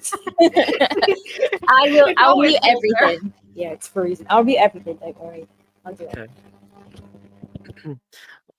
Okay. Sorry. Back to it. That just kind of came out of nowhere. Yes. Where were we? Astra. Back to you. Yeah. So Astra introduces herself, but what she's been doing in the meantime before she does that is just kind of. You haven't introduced yourself yet. I know. You asked what I've been doing, so I'm answering that part, and then Okay. I mean, Well, I was making asking observations. because you haven't spoken up yet. You're like Right. the only person in the group that hasn't yet done that. Right. I've been So waiting. okay, so you're one of the people who like waits Unintentionally for everyone observing. else to go first. Yeah. Yeah. So when everyone starts to pipe down, I think Saoirse's going to say, well, I think that's everyone. Oh, no, sorry about that. I'm Astra. You've met a couple of my friends here, but yeah, we're new here and excited to be in Ravenclaw. Jay, is that a tick? Saoirse says. No, Already no, cussed no. me I a don't tick have once. ticks. No, I'm well groomed. I don't have ticks. Couldn't be 3 different Jay. kinds of ticks. Couldn't be Jay. That's funny. Was that a Sorry. joke? And so Astra, like, this like little aside happens. Anyway. Continue. Yeah. I tend to be kind of quiet at first, but once we get more comfortable, I'll probably talk more. But it's been lovely getting to know each and every one of you. Wait a minute. Did we meet? Billy says to you, Astra. Wasn't it you? Was it not, Astra? Which one?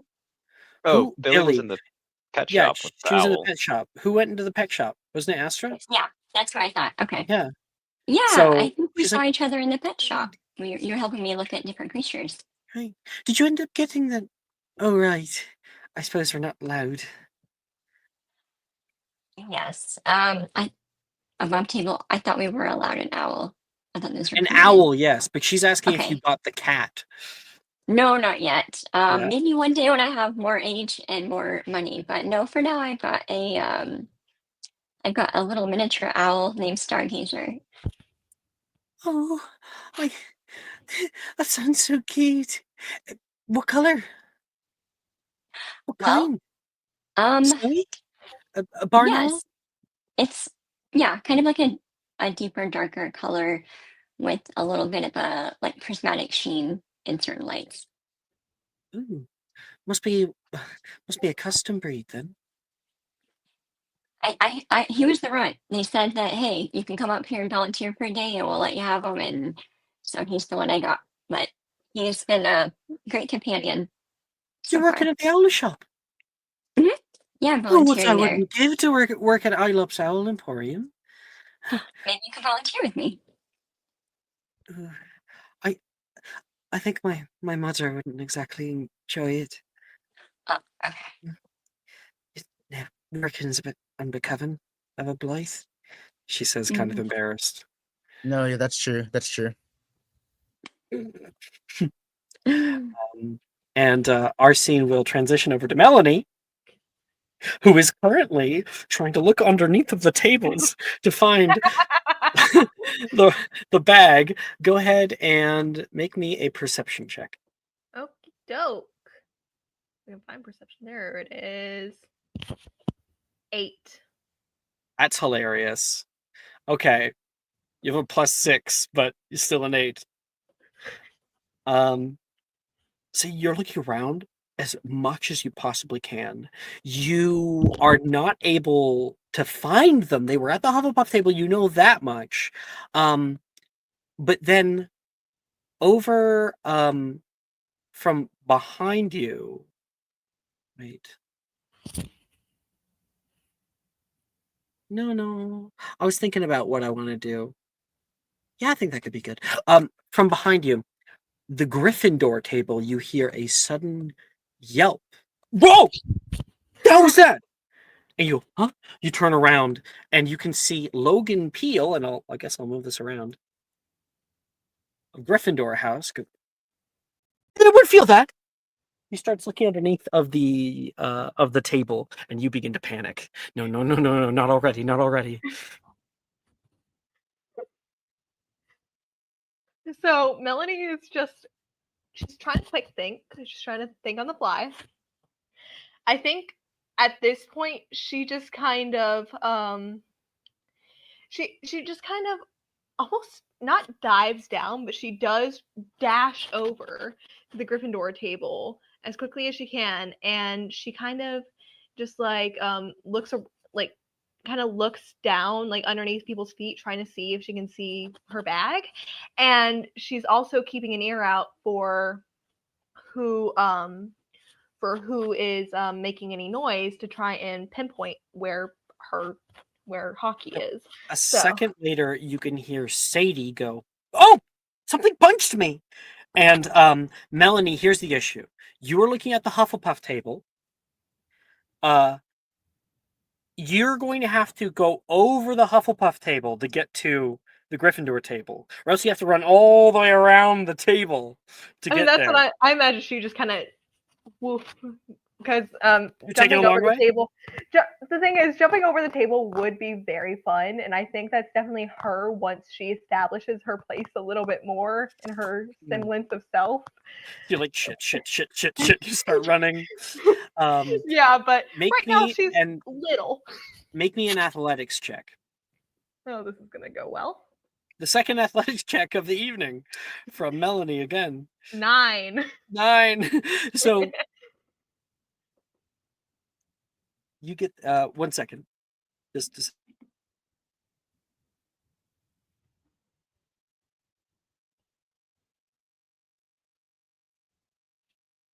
No, she would totally jump on other in the future.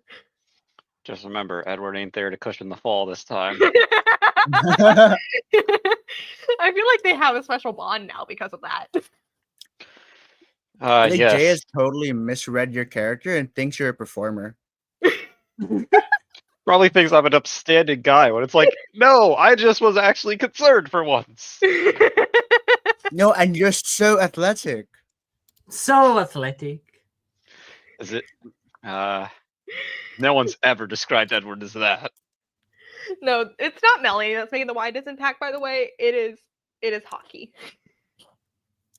Yes, but yours by association.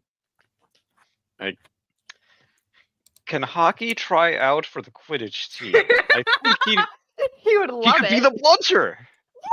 Yeah. Melanie would be strictly against it, but I'm back. welcome back. So you go diving down underneath of the table because you see it, and you miss. So suddenly we see Melanie's legs sticking out of the table, and like a bunch of the Gryffindors move to the side, and then out from the other side, as you hit the ground, the bag opens, and rolling out, Hockey gets up to his feet and starts to waddle away from that table back over toward the Hufflepuff table. She's not having a great start. Army crawl underneath. Get back here. Get back here. And Sylvie next to you, Melanie crawls like just to the left of you on the ground. Huh? You didn't see Hockey though. You just see her. Are you okay? Melanie, before you answer, make me a magical creatures check. Okay. Hold up. Magical creatures. Oh. 24. GG's. Jesus Commander. Okay, with a 24, you're able to coax him back. But then you look over the bag. You left the bag underneath of the Gryffindor table. And so, Sylvie, you say that. Melanie, you got him. And what do you say when you finally have him, Melanie? So to Hockey, she goes, "Got you, little bugger." And then she kind of looks, huh? Sylvie can hear that. I'm just adding it in. Yeah, I know. And then she kind of looks up behind her at Silver, and she goes, and she really does look like an anomaly right now. Are you still on the floor at this moment? Yes, she's like basically, she's got her arms like caught around Hockey, and she's just kind of looking up behind her over her shoulder, and she goes, "Hi there." Hey, do you need a hand or a distraction? I'm very intrigued about the thing that you are They're gonna be clutching. fast friends. So you look down, you're Melanie, able to see Hockey for the first time. Melanie is gonna be like, you know what? Distraction, and I'll owe you. Okay. What do you need, and how far away from me right now is this thing that you need? You can turn around and see it. It's just laying underneath of Nate's seat. Like between Nate So and Sadie. Melanie kind of like takes a glance over, and it's just, I have to get to the Gryffindor table. I have this big ball of mash. Are you a good throw? Or do you reckon I'm better? Melanie kind of raises a brow and she says, "Game on." Okay. Do we have someone on Gryffindor? Roderick, you're in Gryffindor, aren't you? No. No, we have no one on We have Gryffindor. no one at Gryffindor, no. Who's closest to the Gryffindor table out of all You. of us? Me, damn it. Okay. It goes Right. from left to right looking toward the stage. It is Slytherin. Right. Oh! Ravenclaw. I had it backwards in my head. No, I'm wrong. But whatever. Just forget about it. It's supposed to be Slytherin, Hufflepuff, Ravenclaw, Gryffindor. Okay. So technically, I guess I thought I had that right. I got it wrong earlier. Sorry about that. So technically, I guess Sylvie, you're not the closest. It is the Ravenclaws. Ravenclaws. And we've got tons of Ravenclaws. This is true. Okay. Jay and Astor. My plan, Melanie, is I am going to pretend to do a spell with my mashed potato.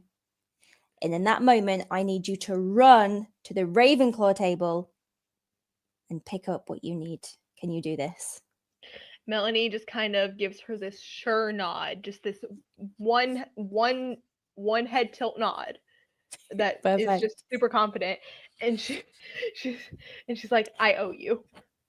It's okay. We'll figure that out. What's the name of the girl that did the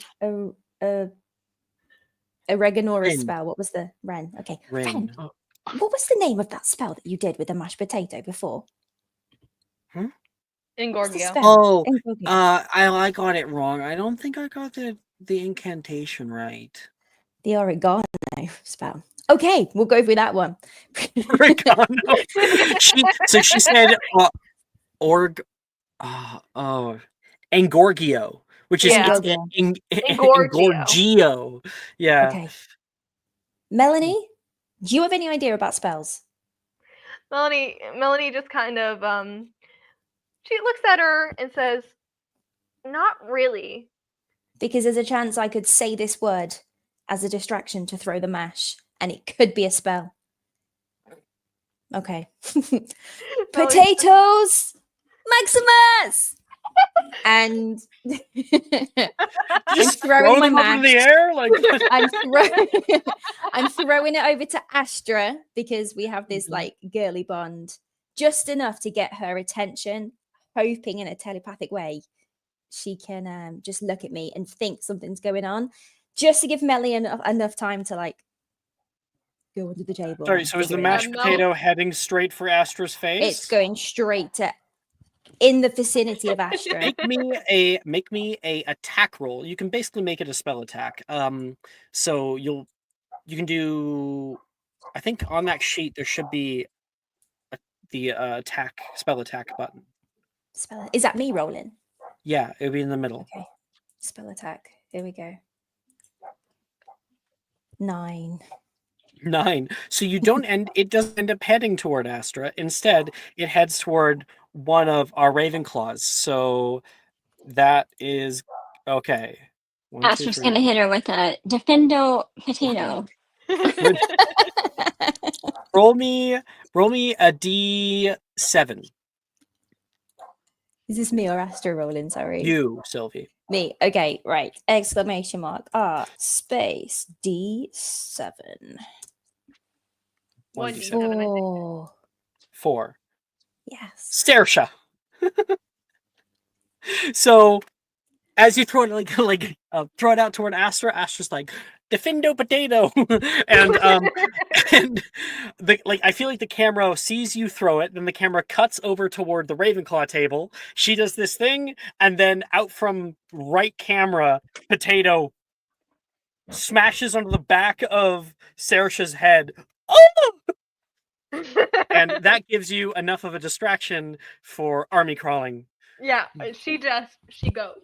Yeah. Potato Clino! She kind of has Oh like my goodness. she kind of has hockey like kind of almost bundled to her chest as she's crawling, so she's pushing against him as she's crawling and just like pushing him to go with her, so that way she hopefully does not lose him again while she goes to retrieve her bags. Absolutely. You're able to grab the bag and put them in it, wrap them up, zip it tight. Yeah. Sylvie, the only magical effect that you might have is that the mashed potato ball was accelerated at a great speed. So it's just like a straight line. It shoots across like a gun. Am I still standing there after I've done it, or can I duck? Just like Absolutely, Duck. okay. That's gonna be your best chance at survival. Elsewhere, No, I think it's fair that a Hufflepuff would start a food fight. our Slytherins, Edward and Roderick, are sitting near each other, and the very few other Slytherins there are. Wonderful to meet everybody, Gemma says.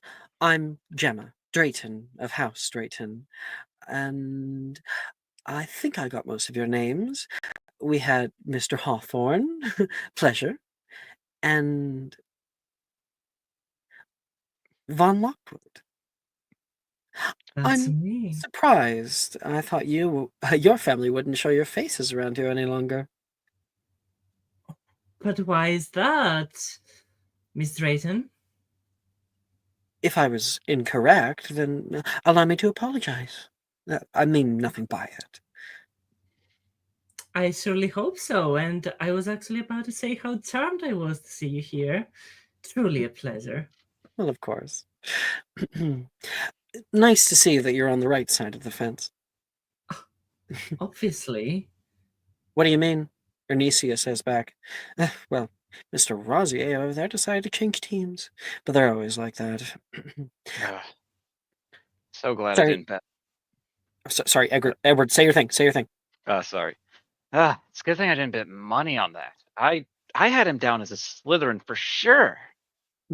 I know. It's very strange, isn't it? I mean, wouldn't pick him as a Ravenclaw. I mean, he would have gotten along like a house on fire with Gemma, if I'm being honest, from what I'm hearing. Is houses like a really important thing? Levi says from the side. All heads turn. Well, of course, Gemma says. I mean, they have them here in like the United States, Ernisia says, but not really anywhere else. So, houses are vitally important. They allow us to intermingle ourselves with people of like-minded statures. All of us are likely ambitious individuals, willing to do what it takes to become great. Like, Miss Moreno, what's your ambition? Wonderful. She says back. Some people are impossible. Edward, I'm sure you have one. Get away with it. I would be careful saying that. Don't want a head of house to hear. Well, you don't know what it is yet, so nothing to worry about. Yet. And lastly, what was your name? She says toward Levi.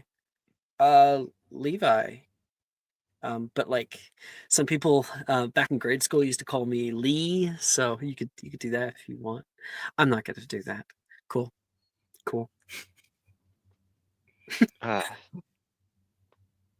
So nice to meet everyone. Let's see. Hmm. Yes, she's glaring at me for a long time. This is honestly a little absurd.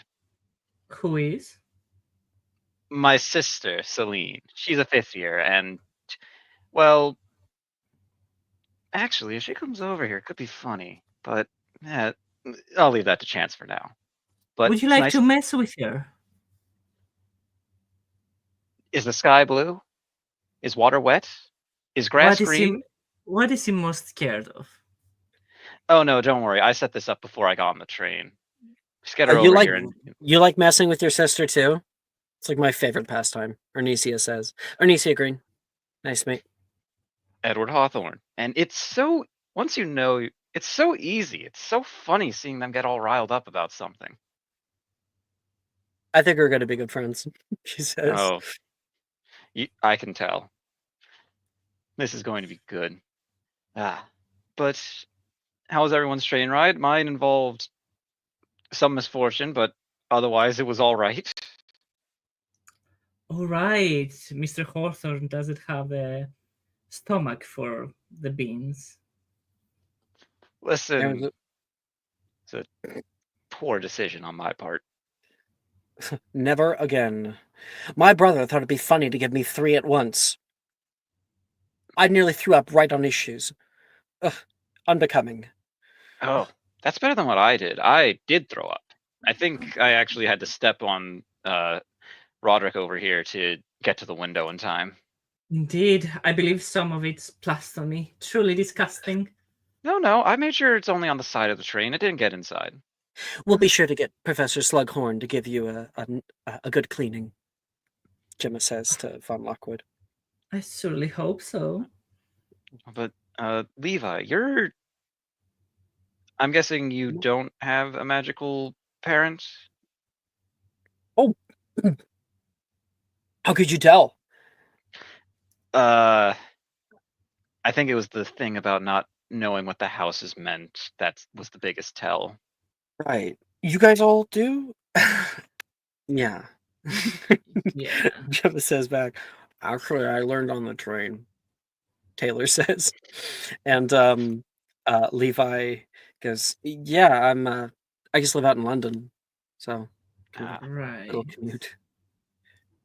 It's all Well, very new to me. Wait. You're Muggle born? Gemma says. What? Oh, Muggle-born just means that you don't have a magical parent. Half-blood means right. you have one, and pure-blood means you have two. Muggles are mundane people, you know? I guess, Levi says. Yeah. He goes back to his meal. Must have lived a boring life, Levi. Well, I mean, yeah, most people would say that my dad's pretty boring, school teacher, mom's an electrician, so it's like this is my brother's going to school to be a veterinarian though. Oh, that's what's that again? That's like that has to do with. You don't have to ask him. It's okay. Like, you don't have to. So what is that again? Push through that. They like handle like animals and make sure they're healthy. Oh, we have something like that. It's called Magizoologists. Yes, we have magizoologists. There's a care of magical creatures class that we'll be taking, I think, in 3rd year, but that's a while away. But lots of different things here. Well, it's all very exciting, Levi says. Right. Gemma gives you a look, Roderick, like, get a load of this one. Oh, Taylor, you said you found out on the train? Are you joking or not? I can't tell. No, my parents are not Hogwarts alumni, so.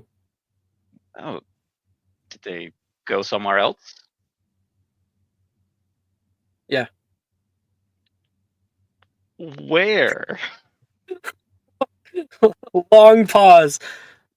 Well, my dad went to Durmstrang for a time, but then he was expelled, and my mother went to Ilvermorny and passed with like an owl or something. I don't know. She would have passed with a newt, I think.